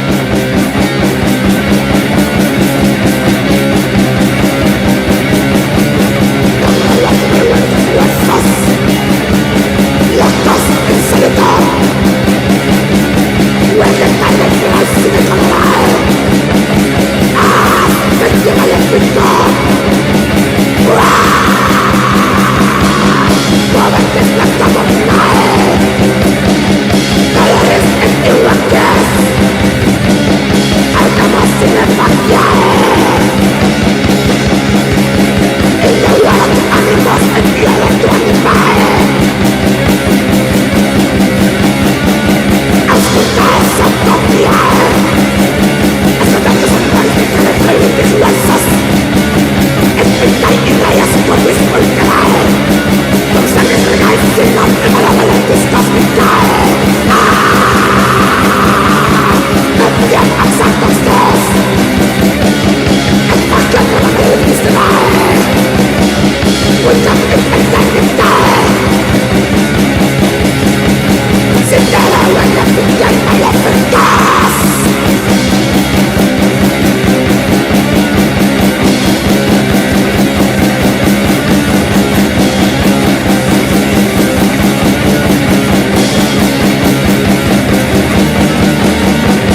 Hell yeah, All baby. right. That was cool. That was out of left field pick, I would say. Fucking But rules, huh? Yeah, I had to fucking sneak that in there because they're very underrated, and Mexico's always underrated. Yep. And you know, fucking Here, let's fucking Obama. Zabama. How do you say it correctly? I think it is Zababa. Zababa. It is Mayan. I know this band's definitely into Mayan culture. Very bloody, So bloodthirsty. yes. So they say. We couldn't know for sure. It like I said, excuse me. I don't think it's Aztec. I think it's Mayan. So yeah, don't Fraser with the question of the night. Why can't I say? Don't get crazy with me. Yeah, we I am going by, we don't fact check on this fucking podcast. We're a couple of metalheads. We're a couple of fucking dumb fucking metalheads. Very respectful though. Fucking very white. So very white. Very white. Speaking of very white, one Fraser, guy in San Antonio, one guy in East LA. Fucking, we know what's up. We're down with the Browns. So what's up with Fraser? Fraser says, "Why can't I say gay?" That's Fraser's question of the night. Fraser, shut the fuck up. I mean, stop it. See, fucking somebody fucking shut the fuck up. Fraser. Fraser, you reached your limit of comments. You are blocked from commenting now. You have reached your limitation. So fucking dude, listen to that. If you think about it, listen to how fucking badass that fucking shit was. And it'll tell you that competes with anything we played with that's straight black metal on this fucking show, right? If you compare it to any of the other songs today, it's fucking badass. Yeah, it fucking rules. Competes right alongside of it. So that's why I had to pick it, because at the EOG headquarters, right, we get demos, and of course we'd fucking smoke weed, drink beer, fucking the usual, fucking fight each other, fucking stupid shit. Fucking but we'd blast fucking metal and be fucking stupid, right? Just like fucking you and your fucking buddies and the young fucking stupid shit, right? Yes, sir. We were lucky to have a pool table at EOG headquarters, so we do that too. But for the most part, we'd fucking be blasting fucking demo tapes and shit like that. And Zabalba it was weird. It was just kind of like the fucking demo fucking came to the headquarters, made its way into the playlist. Next thing you know, we're just playing it alongside Profanatica and Pale Nazarene, all the other black metal. It's in the rotation, yeah. It's the black in the metal rotation, so it's like, you know what? And the little brain cells that I have left, I was like, I remember that, and that band fucking rules, man. So when I ran across that, I was like, you know what? Not enough people fucking talk about this fucking band, and no disrespect, there's a kind of like a hardcore metal band that has the same name here in Los Angeles. They're from Pomona. Nice guys. I actually know a couple of them, but they play more of that, kind of, I don't want to say metalcore, but it's like kind of that deathcore stuff or whatever. Sure. Yeah. They're very popular, this and that. Yeah, it's this is a totally fucking different thing here. And I don't think they were aware of the OG Mexican black metal band. Probably not. Probably not. which is still active too. So I think they played LA not too long ago, the black metal band, So, okay. And again, I didn't get a chance to fucking go to the show, but my friend, a couple of my friends did possibly. I don't know, man. Maybe I'm tripping. Maybe my acid flashbacks are fucking coming back to me. But anyways, the fucking black metal Zababa from Mexico fucking kicks major ass, man. And I wanted to give him some love today amongst all the fucking the classic bands that blew up to legendary status. There's a couple bands that I wanted to fucking slide in there that fuck yeah. I mean, that's perfect. Don't get appreciated enough. I mean, I got endless supply of fucking even black metal demos, quote unquote. So there's always some band that or me or anyone out there, you always feel like, hey, this band, is just as good as these bands who blew up, and they deserve that fucking attention as well. Yeah, absolutely, dude. And right. I mean, these platforms are fucking perfect for that. That's what it's meant for, in a sense, right? I mean, well, yeah, turn people on to something they haven't heard. Sure. Also, like a lot of time, my shows, I'm not playing like anything no one's never heard, but I like, you know, what I'd be jamming out to if I was at home on a Friday, Saturday night in the first place. That's why, You know what? I jam out. You and I have talked about this, Carl. You don't give a flying fuck. You know, I always tell you, like, I'll bring that up. Yeah, man, we're going to get some viewers with this shit. And you're just like, dude, I don't fucking care because I just enjoy what I'm doing. But that's the beauty of it. That's why your show is fucking taking off, and Ken and Francisco and Roy too. Like I said, it's conviction. It's like you guys have the mad heart and the fucking, you've been there, done that. And some of the younger generations fascinated by that. But even and and it's funny, you know, cats too, you know, you don't even think of that part either. Like, you know, like anyone really being interested in, you know, like that part of it, because, you know, you lived it, you done it. It's no big deal to you. And I'm not saying that as a big headed fucking way. It's just like, you know, right. Like, it's just like, you know, like going up to the fucking McDonald's, getting a cheeseburger, you know, it's just what you've done in your life, you know. And but no, I should think like, hey, you know, this is knowledge you can pass on to the youngsters, you know what I mean, and let them fucking hear the shit. You know? No, for sure. At the end of the day, too, game recognizes game too. It's like kind of like that's you're facts. fucking talking to cats like myself and fucking other fucking cats and all these people, Ken, Francisco, Roy, you're talking to cats that have been there, done that, just like you guys have. We've all been there, right? And one way or another, you know. One way, you know. Yeah, one way or another, sure. We all been. Fucking, oh, dude, ruined. We already fucking chatted about that loosely, so. Yeah, I think that'll be the old man fucking death metal, fucking black metal tour. the literal pain killer tour. Oh, we can do it, man. We can definitely do it, man. Yeah, we're in the middle of recording an album. I would say we're 60% done now. 60% done.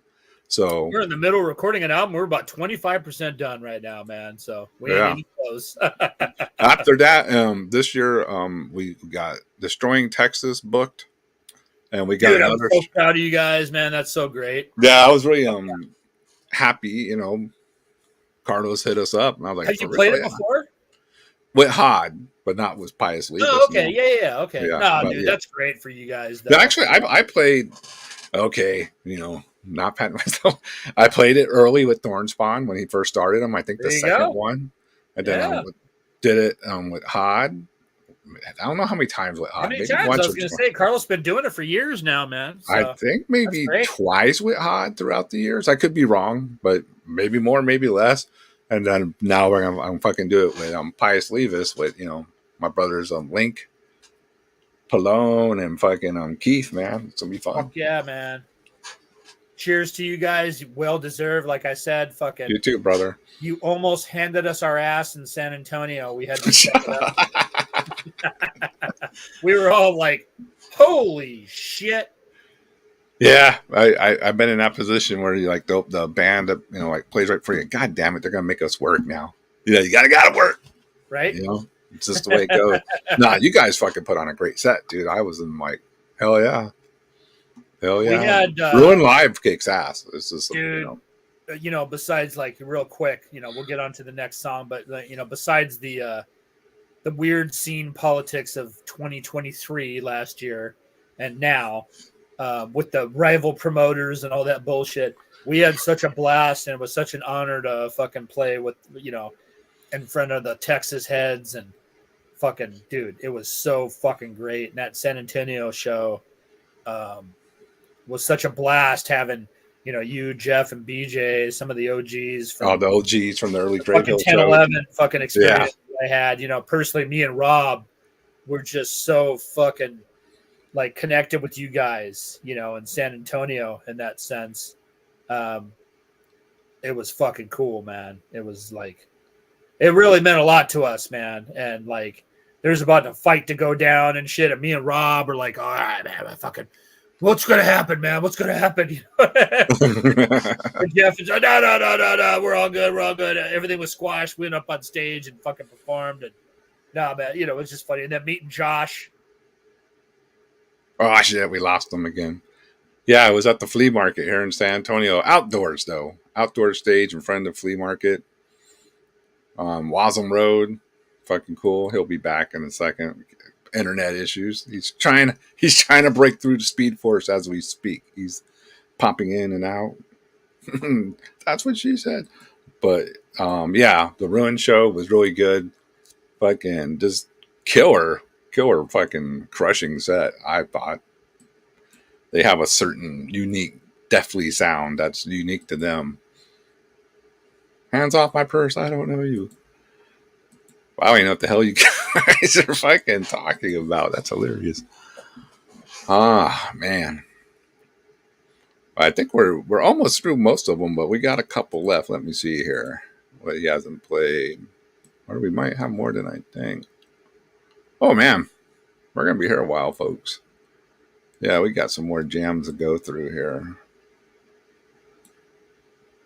Let me show this. I saw that, Kyle, while we were talking. Thank you for the support, keeping the lights on here at the whole fucking witching hour. That's always nice.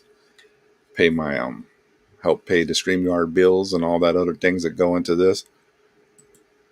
Thank you for the support, sir. You are recognized. We got court molestation. I don't know if you heard that one earlier, Francisco and Fraser. Court molestation is fucking brutal. That was a Fraserism. And don't forget gospel. What was it? Gospel on the horns or some shit he said earlier. What else is I? Oh, he popped in and out. Speed Force breaking through. Come home. Brokeback Mountain Boyfriend's Day Jog and El Necron. And the favorite voyeur of them all, Flat Brim Zach. Always on the channels. Ow! He thought it was so funny he put it in there twice. Mm-hmm. I've been molested in court. Was it Fraser? Was he doing his famous anal cavity search? Solitude Return Us is another one. Yeah, that's a classic too. Solitude Return Us. Okay, I think Mike's trying to get back through. The interweb is being gay. All right. Let's see if it pops on. Come on, he's probably rebooting the internet. That's probably what it is. His internet went out and he has to reboot the fucking shit. We got this part. Come on, Mike. Make it through. Reboot that internet. I'll put him backstage till he comes through. This show has been kicking some ass. He's brought out some killer jams for us. J-Jog, come back to Houston. Oh, come to... he is going to Houston at Hell's Heroes. Didn't you see that, Fraser? I know you saw that. I just text that asshole. Okay, we got a message from him. I know he's trying to get back into the system. Yeah, let me text him back real quick. Tell him I'll hold till he pops back. Sorry, everyone. Live streaming. That's how it goes. All right, let's see if he's popped up. Not. Dun, dun, dun, dun, dun, dun. Are you excited, Fraser? You're gonna finally meet J-Dog. Well, yeah, he is in Houston, right? He did a fucking video this morning from Houston. Fraser, you need to hit him up, man. Take him to the best barbecue in Houston. Pay for it. Get your first responder discount. Show J-Dog a good time around Houston, man. I am talking about doing drugs and shoving nuns. You remember, don't fall asleep in Pete. Well, we're going to see if Mike can get back in. Who did a video in Houston? J-Dog's video this morning. He was in Houston. Come on. You're not a daily viewer? I thought you were like the dog's #1 fan. Come on. He's going to see you now. J-Dog Fraser interview. Oh, fuck.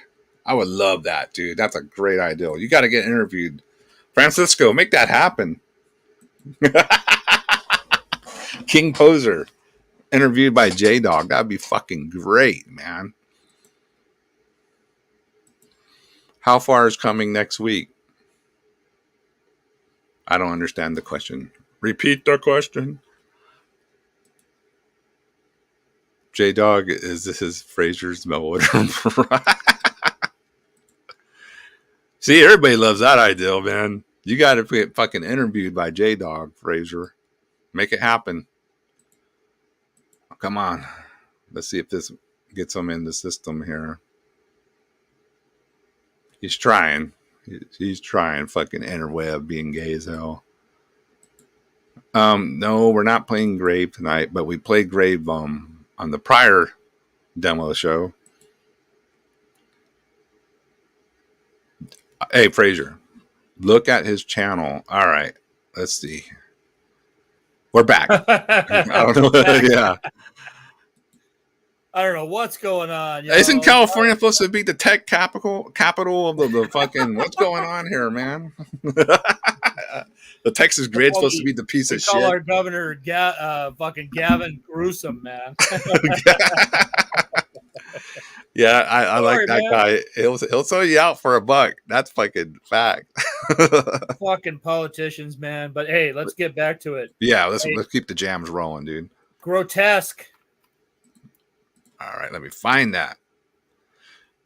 Grotesque blood runs Grotesque. upon the altar. This is fucking great.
Gonna play the whole damn thing, but goddamn, it's Dude, so good. it's like the Necrovore. Just play the whole fucking thing. I know. I mean, that's So a fucking good. rager, yeah. That band definitely fucking was like ahead of their time. Like they were so fucking heavy and intense. It's kind of crazy. Yeah. I mean, You obviously, can't go wrong with grotesque. Fuck no, for man. sure. You know, obviously, fucking Thomas and the other guys and everybody went on to bigger and better things or whatever. But it was like that band, dude. Fucking holy shit! Like thinking about it. Yeah, I mean, At the Gates is cool, but grotesque is where it's at. I mean, if you want to just back in the day, man, trust me, At the Gates, like you said, exactly. They're cool. Yeah. And I know everybody can rag on them now. Oh, they started metalcore. I don't. No, dude, Slaughter the Soul, fucking, it's understandable, man. There's some fucking great riffs on there and shit, and his vocals are fucking undeniable. I love Dysphere too, man. When he joined Dysphere, kind of punk band or whatever, fucking D beat that shit. Fucking Swedish death metal, fucking punk band. Fucking that Live the Storm album is fucking a rock and roll classic in that sense. I love that shit. His vocals are fucking intense. But yeah, his shit with Grotesque, like that Grotesque fucking 12-inch that I wasn't able to bust it out because we're talking about demo tapes today. So I said, nope, no vinyl, nothing. No straight up demos. Yes. We'll do that shit later. But I got offered fucking there's 2 fucking releases, that Grotesque original fucking 12-inch on Dolores Records and the original Fear of God Astachis Fell fucking whatever that was, whatever label that was, the gatefold fucking people offered me fucking like, even back in the day, they're offering me $1,000 for that fucking shit. And I was like, nope. No shit. And oh yeah, dude, both of those fucking releases go for fucking who knows now on that fucking shit, Oh yeah, if that was back then, it's probably outrageous now. Yeah, dude, even back then, fucking, I was getting offered fucking big bucks for that Grotesque and that Fear of God, but that Grotesque fucking In the Sign of Evil fucking 12-inch was very rare. But the fucking crazy thing is, like, apparently this fucking tape was very rare, and I didn't know that until I read the fucking Swedish death metal book. But I was in contact with Dompa, man, fucking Thomas, the fucking singer.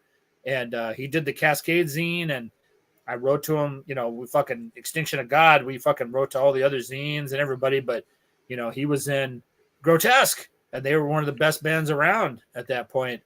And we had heard of them. We got lucky because we were in contact with them because of the Cascade zine, you know, and it was just crazy. And you know, it ended up, you know, Tompa fucking is like one of the coolest guys you ever. If you meet him to this day, he's literally like, anybody will tell you he's one of the most down to earth motherfuckers. But I'll tell you, the Swedes are the coolest, man.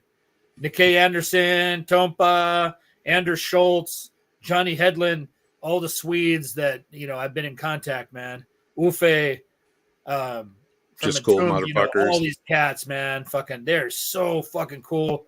They have the most in common with Americans. It's almost like the Japanese and the Swedes are just rambunctious and fucking drunk like us. You know what I mean? Like the fucking. Oh yeah, man. I Texans, spent a week and a half with Marduk, and they were fucking cool motherfuckers. And there's a because Marduk is really good about guarding their image in the underground. So there's a misconception, like, you know, like people think they're like dicks and like conceited. Not at all, dude. Not at all. Sure. No. I always heard good things about Morgan and all those. Yeah, Morgan's a hilarious motherfucker. We lost him again. Morgan is hilarious. He's fucking nothing like phases him too. Like any obstacle, he's like, oh well, we'll just do this, you know, and and we'll no worries, we'll fucking have it solved, you know. And he always comes up, doesn't let fucking throw tantrum or freak out on something that didn't go as planned. It's like, no, we'll just do this, and you know, we'll be good. No worries, man. We'll fucking handle it. I was like, fuck yeah, that's fucking cool, you know, to see that when bands are on that level. Maybe we'll do part 2 because we are having a lot of internet issues. And I know Francisco was thinking of going live at 9. So I'll ask Mike when he comes back, hey, you want to continue? We can do part 2. I think the chat wouldn't mind either. You guys probably want more jams anyway. Let's see what happens when he pops back. Until he does, let me see if I have anything I can play for you guys. I don't want to be here too long.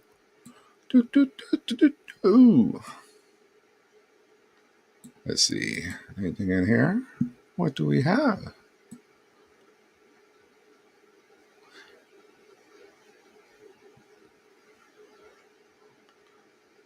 Yeah, dude, Abominator fucking rules. He knows his shit, man. Let me see. Do I have that one down? No, I don't think it's downloaded.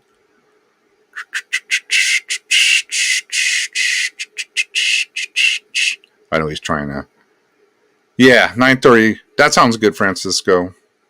Give everybody a chance to go buy beer or fucking a cheeseburger or whatever they got to do, man. I want to keep it old school at least. Let's see here. Looking through the files. And I don't want to play anything Mike had because that would suck. Oh man, that would have been cool. See, I know I had something. Bear with me, everyone. He's gonna try restarting his laptop, so we'll be here jamming out. God damn it. Where is this shit?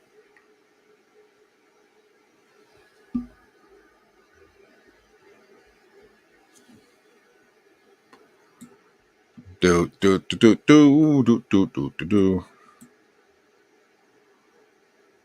Yeah, there you go. Even John, who's probably interviewed them multiple times, I'm sure. Fucking cool dudes, man. Shut up, Fraser. Stop telling everybody what to do. What do you think I'm doing? I'm trying. I just don't want to play anything Mikey had ready. Let's see. There he is. He is back. Make way for the Abominator. Sorry, motherfucker. Hey, I was gonna say let's go till about 9:15 my time, which is about another 25 minutes or so. If that's cool with you, and then we can let's do a part 2. Let's do a part 2, man, because there's plenty to play. Yeah, let's just. What do we have left? We don't really have a lot left, do we? Not too much, but we have a good amount, but not like too much. What do you want to play next? What's on next on the list? We got 1, 2, 3, 4, dude. Let's just get through it, man. All right, you know what? You just want. All right, no super chatting. Play the morbid. Morbid. All right, here we go. So morbid. Yeah. Let's go. We'll get into it.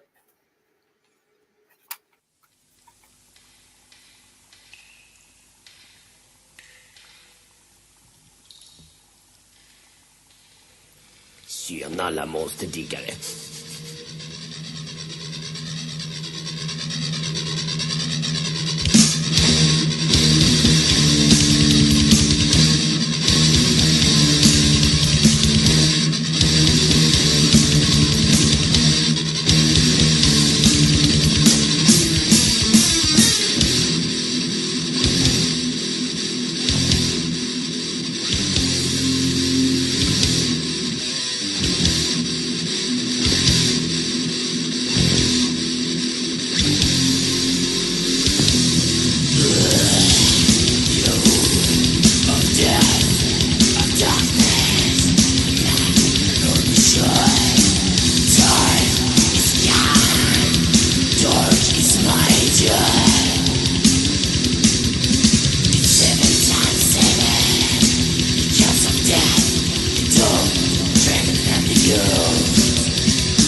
Goodbye.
fantastic, dude.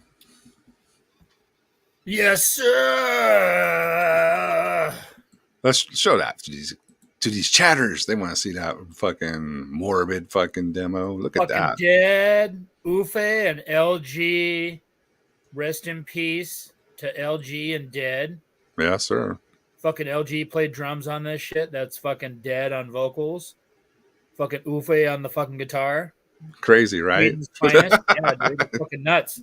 That's why fucking I was writing Ufe and shit, and he's sending me this shit, and I was like, wait a minute. I wasn't connecting the dots back in the day, like fucking who's who, you know? I was like, fucking dude, everyone's addresses are everybody. Fucking Nick Hay was out there, LG, Ufe, Johnny, Dead, fucking all these motherfuckers in Sweden were out there. It was crazy. It was cool. They all had projects that fucking were unbelievable, obviously. How tight the scene was and how small it was, but right. Look what it blew up to. This is wild, man. Exactly, man. Fucking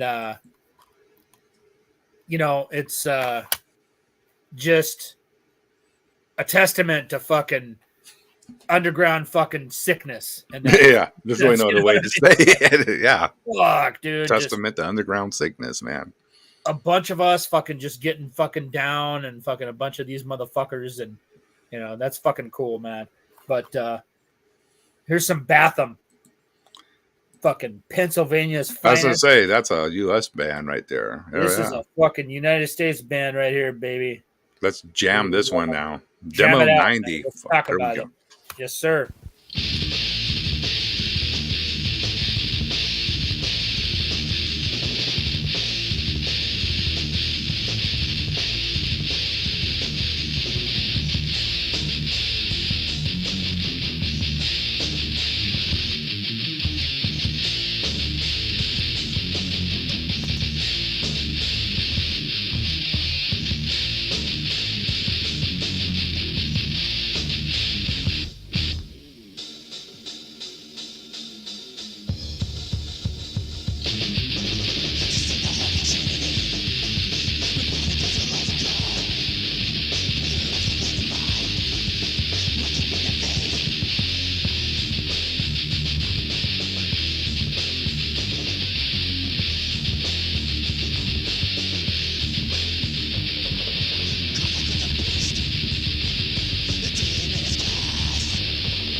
Yeah.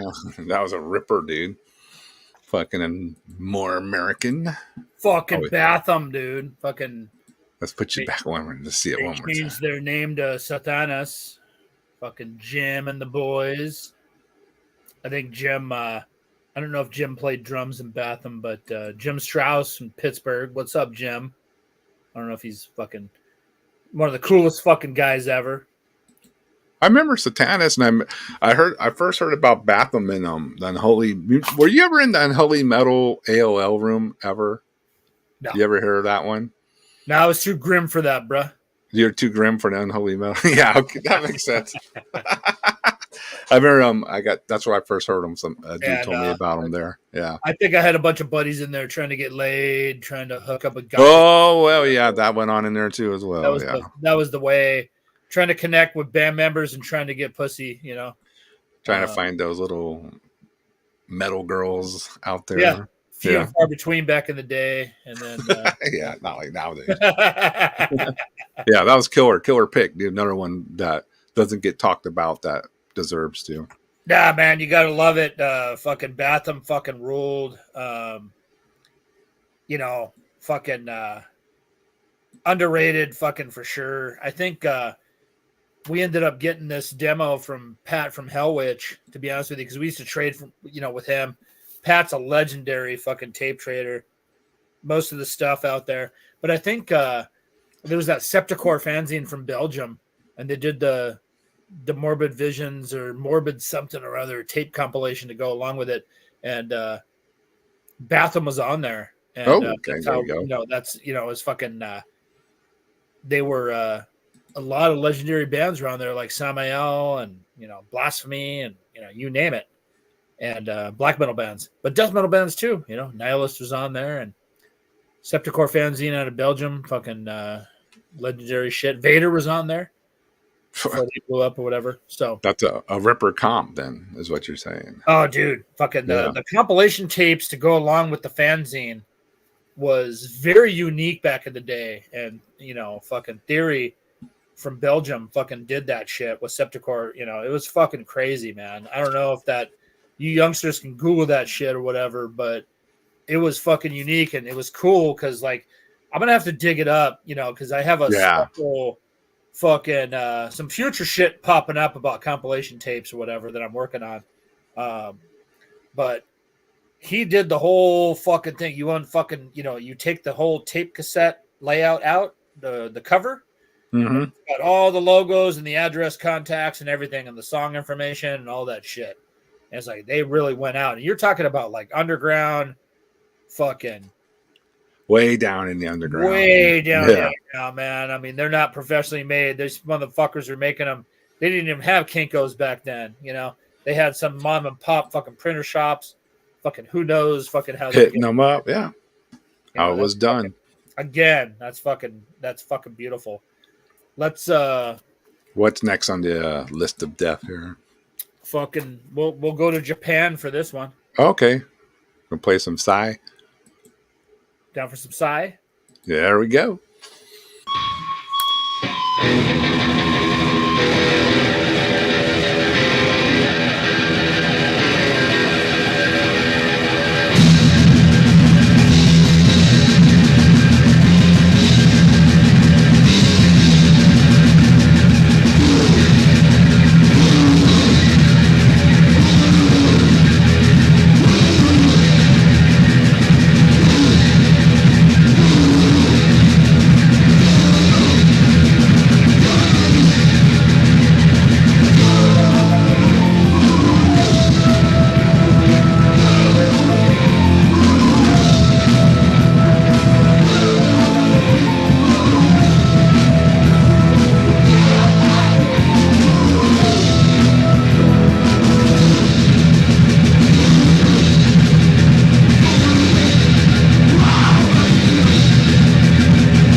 you gotta love the Japanese black metal, baby. Look at that. Fucking rules, dude. Damn. And Richard C. definitely was like, "Oh, Mikey, you gotta hear these guys," because he put out the Scorn Defeat and stuff like that, or the future stuff. He was definitely into Psy because they were definitely fucking badass and fucking unique, I guess, in that sense. Oh, back then for sure. For sure, man. Geez. They were fucking like way ahead of the curve in that sense, but at the same time, they were fucking had some riffs, and I dug it, man. And that demo there, I got at Wild Rags, and that's what Dennis said too, I believe. Richard C. He got the demo from him as well. Yeah, for sure. He was really pushing that shit. He really loves Psy for some odd reason. I mean, compared to some of the other stuff, he really was pushing Psy because I think a lot of the bands would sign a licensing deal with him for their demos, but some bands would sign the album deal. So if they sign the album deal, fucking he's all in on that. And then the promotion machine was fucking unmatched at that fucking point in time because, dude, I worked there, man. His fucking mail order, no one ever to this day will compete with the Wild Rag, the fucking mail order, fucking operation that he had. It was endless. Like, I remember getting the Wild Rag newsletter and all that. It's just like the money that fucking, that's what people don't understand. Like, oh, Richard C is a ripoff and this and that. Honestly, dude, that motherfucker spent so much money on postage. It's not even fucking funny, dude. People don't. Oh, wow. Yeah, I can imagine. Because he just kept fucking pumping shit out to everybody. The fucking Wild Rag, and then the newsletter, because the zine, remember the zine stopped and the label fucking picked up because when the zine was fucking popping and at its heyday, he was only doing the demo series, the legendary demo series of Blood Cum and that type of shit, right? Oh yeah, yeah, all that shit. Those black albums, right? The black label hardcore demo series, right? The hardcore demo series, exactly. Yeah. So he was fucking putting that shit out. And then once that fucking ran its course, he started putting out fucking releases. He was still doing the Wild Rag fanzine. Then it became a newsletter. But that newsletter fucking still kept going out all the way until the very end. Yeah, that's what I remember. I would constantly still get the newsletter back in the day in the mail all the time. Yep. So Psy was one of those bands, dude. And the fucking, I know, fucking people are familiar with them and whatnot, and now they're a completely different band. Oh yeah, it totally sounds. They got like the hot chick in the band and everything, and that's great and everything. But fucking dude is a fucking OG, fucking underground, fucking mutant, just like us. For sure. Murai, fucking that demo's fucking badass, man. Fucking yeah, I'm gonna have to track that down now because fucking badass, fucking kind of unknown gem in the fucking black metal circle. I would say that kind of influenced the Norwegian Gehenna, the way they approached their black metal, in my opinion. I agree. Because yeah, you can hear it, right? Okay, I totally agree, man.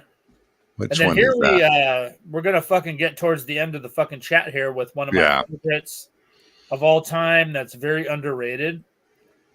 One of my favorite all-time fucking demos. This band fucking kind of surpassed all the other fucking Greek bands to me, personally. But that's just me. Yeah. This is great shit.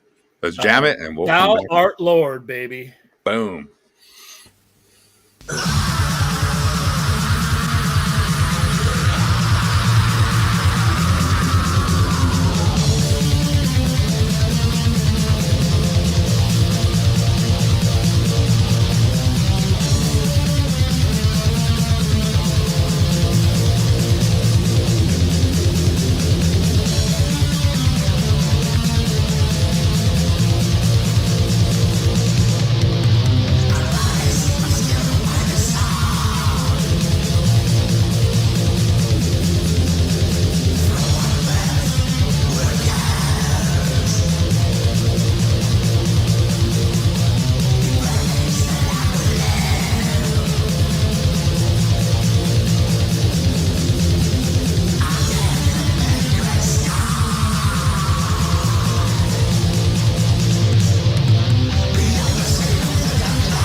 Yes, sir. Fucking rules, dude. Dude, one of the greatest fucking black metal recordings ever. Yeah. That's like top tier fucking Greek black metal. Or the top tier black metal at this point. It is just top tier black metal at this point. I mean, you know, obviously Greek as fuck, but holy shit, man. The riffs and performance and the vocals and fucking everything, man. So good. Let me tip and play it again. Yeah. That's the lyric. But it's like, you know, it's an all-star lineup. You know, George and Sakis in that group have been in everything from how can you go wrong? Every fucking band imaginable in Greece that plays black metal. So, it's like an all-star lineup of that shit. They decided to start a side project that's like better than every other band they've been in. That happens. Right. It's like their side project's better. Great. But yeah, so I mean, Thou Art great. Lord, so good. And I remember they did that comeback album a couple years ago, and that was killer too. It was like real black metal too. You know, it wasn't. I haven't heard it, man, but I'd like to fucking check it out. Check it out one day, find it, you know, and just jam out to it. You'll be like, hey, they didn't really lose a step. You know, they're fucking killer. They stayed black. You know, classic Greek sound for sure. Fuck yeah, man. All right, good for them. All right, we're gonna end the show with Local Legends Resuscitator. Before we are we going to do a finale after the song, or are we going to end it? You know, no, we'll play the song and we'll come back, and then cool. And we'll talk about them, and then promo whatever we need to promo for next time. But yeah, just check out some Resuscitator, Los Angeles black metal.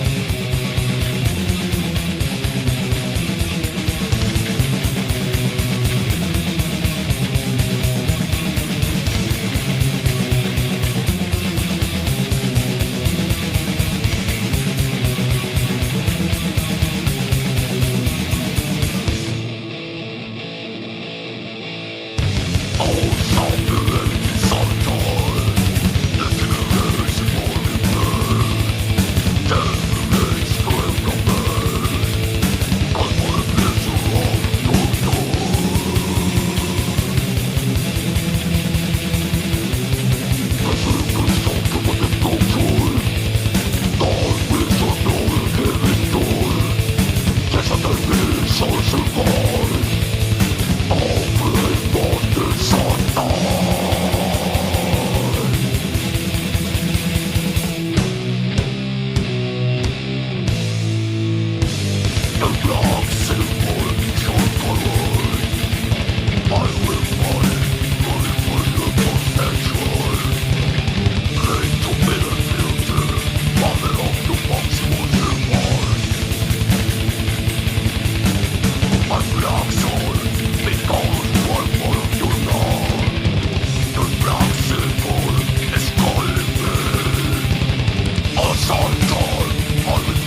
say God has called me.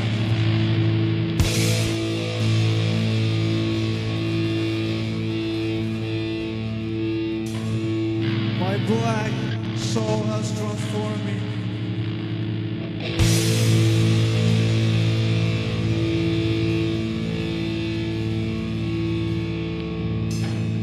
I'll say I become your real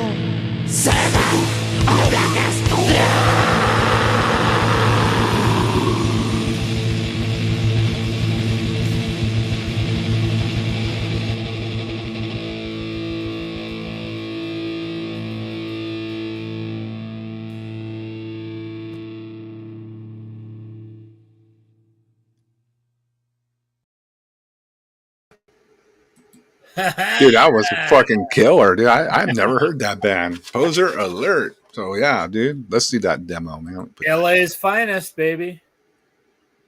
Wow, what year was that? 92, 93 probably.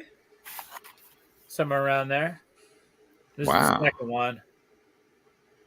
Fucking cool, man. Yeah. Number 1 and number 2. Very cool, Mike. That was a new one for the Necron. I have not heard them, and that I will be looking to trying to track those down. Yeah, for sure, man. I'll send everybody links. Anybody's curious about them, if you dig them. Fucking very raw, early 90s black metal from Los Angeles. The first to ever do it out here. Where has ever been repressed on CD? Fraser wants to know. Yeah, hit me up, Fraser. I'll fucking send you the links and whatnot. I don't have the time and patience to fucking look that shit down and post it up here. So it'll be a fucking nightmare to try to do that. So yeah, pretty much everybody fucking we're talking to here tonight is connected with us online. Yeah, you can find them on the social medias channels for sure. Yes, fucking, sir. But I got enough fucking black metal demos for a fucking part 2. If you motherfuckers want to fucking I'm down with us or whatever, if fucking Carl's down, everyone else is down, we could fucking do another one. It's up to you guys, because I got fucking plenty, man. I mean, we have a lot of honorable mentions. Yeah, we can throw them in the next show. We could definitely fucking throw them into the next show. This is just the beginning. I haven't even fucking gotten into the boxes yet. Oh, damn. Look at that. Let's see I saw a couple. We got to talk about some of this stuff. Oh, man. There's some ragers in there, dude. Dude, there's some this shit right here. Like, it's probably better than some of this other shit, but hey, we got to talk about some of the other stuff too. So yeah, you got to highlight the unknowns every once in a while. Sure. Let people know, like, hey, this is some badass shit. You need to fucking hear. That's what I love about watching all these shows. There's always something. Right. You hear, and you're like, wow, that was cool. I want to hear more of this band. So thanks for showing everybody these killer demos of yours and keeping the fucking black flame of black fucking metal out there. None of the poser crap, but all the good crap. Fuck that shit. Yeah. No. Not all black metal isn't fruity shit. Real black metal is fucking harsh. This is the truth. That's not black metal. And that's all we're gonna say. Goddamn right, man. And we fucking love that real shit. When it's real, it's a fucking fantastic fucking thing, man. You're goddamn right. Very influential on our lives and everything that we do, musically, spiritually. Fucking all that shit. So calm down, motherfuckers. Relax. MP, this was the perfect statement. I like black metal. You go. I like good metal. Same, I'm with you, MP. And speaking of MP, let's promo this one more time over here. Coming up on Francisco's channel, probably minutes away from that now. Are they going over there? He's going over there now? Yeah, I think they're going to go live and let's do it. 2-3 minutes or so, Impede's going to be on Francisco's channel, or maybe a couple minutes. I don't know. Just be on your lookout for Jamming Out All Badass, because they're going to be doing some shit soon, within minutes. And dude, this was fucking fantastic. I didn't think we are gonna go 4.5 hours, but fuck yeah.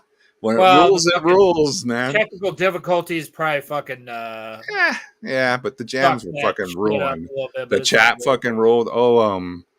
Let me do this before I get out of here. Anyone who supported, like Impede, he went crazy. Slayer, Hell Necron, and Mike Abominator. Then we had my nerd buddy from Kingdom of Nerds come in, drop a 20. Look at that. Fucking Brucifer, you maniac. Thank you, sir. Hey, you motherfuckers better fucking donate some fucking money to fucking Carl, man. Come on. Hell, Francisco even fucking put his money where his mouth is. And then Kyle put support. So I just want to call you guys out again because, fucking you put your money where your mouth is appreciated, man. We are not haters on the super chats over here because it helps the streams grow, helps pay the bills, man. And look at him again, dude. Fucking Impede. He's putting everyone to shame. And he's about to go live. And he's still dropping dimes. Look at that man. All right. Thanks, Mike. It was fucking cool, dude. Thank you, brother, as usual. Much love. Hell yeah. Right back at you. The fucking, the fucking black yeah. Goodbye, everybody, man. He deserves a solo fucking out, dude. Look at that. Give him a kiss. All right. Kiss the goat, bitches.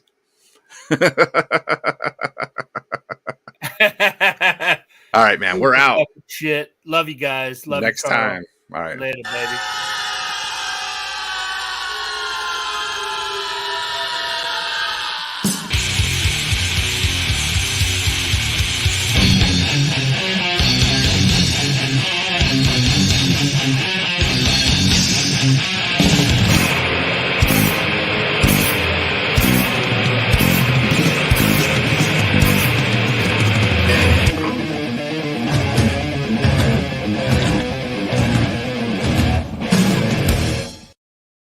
What is light without dark?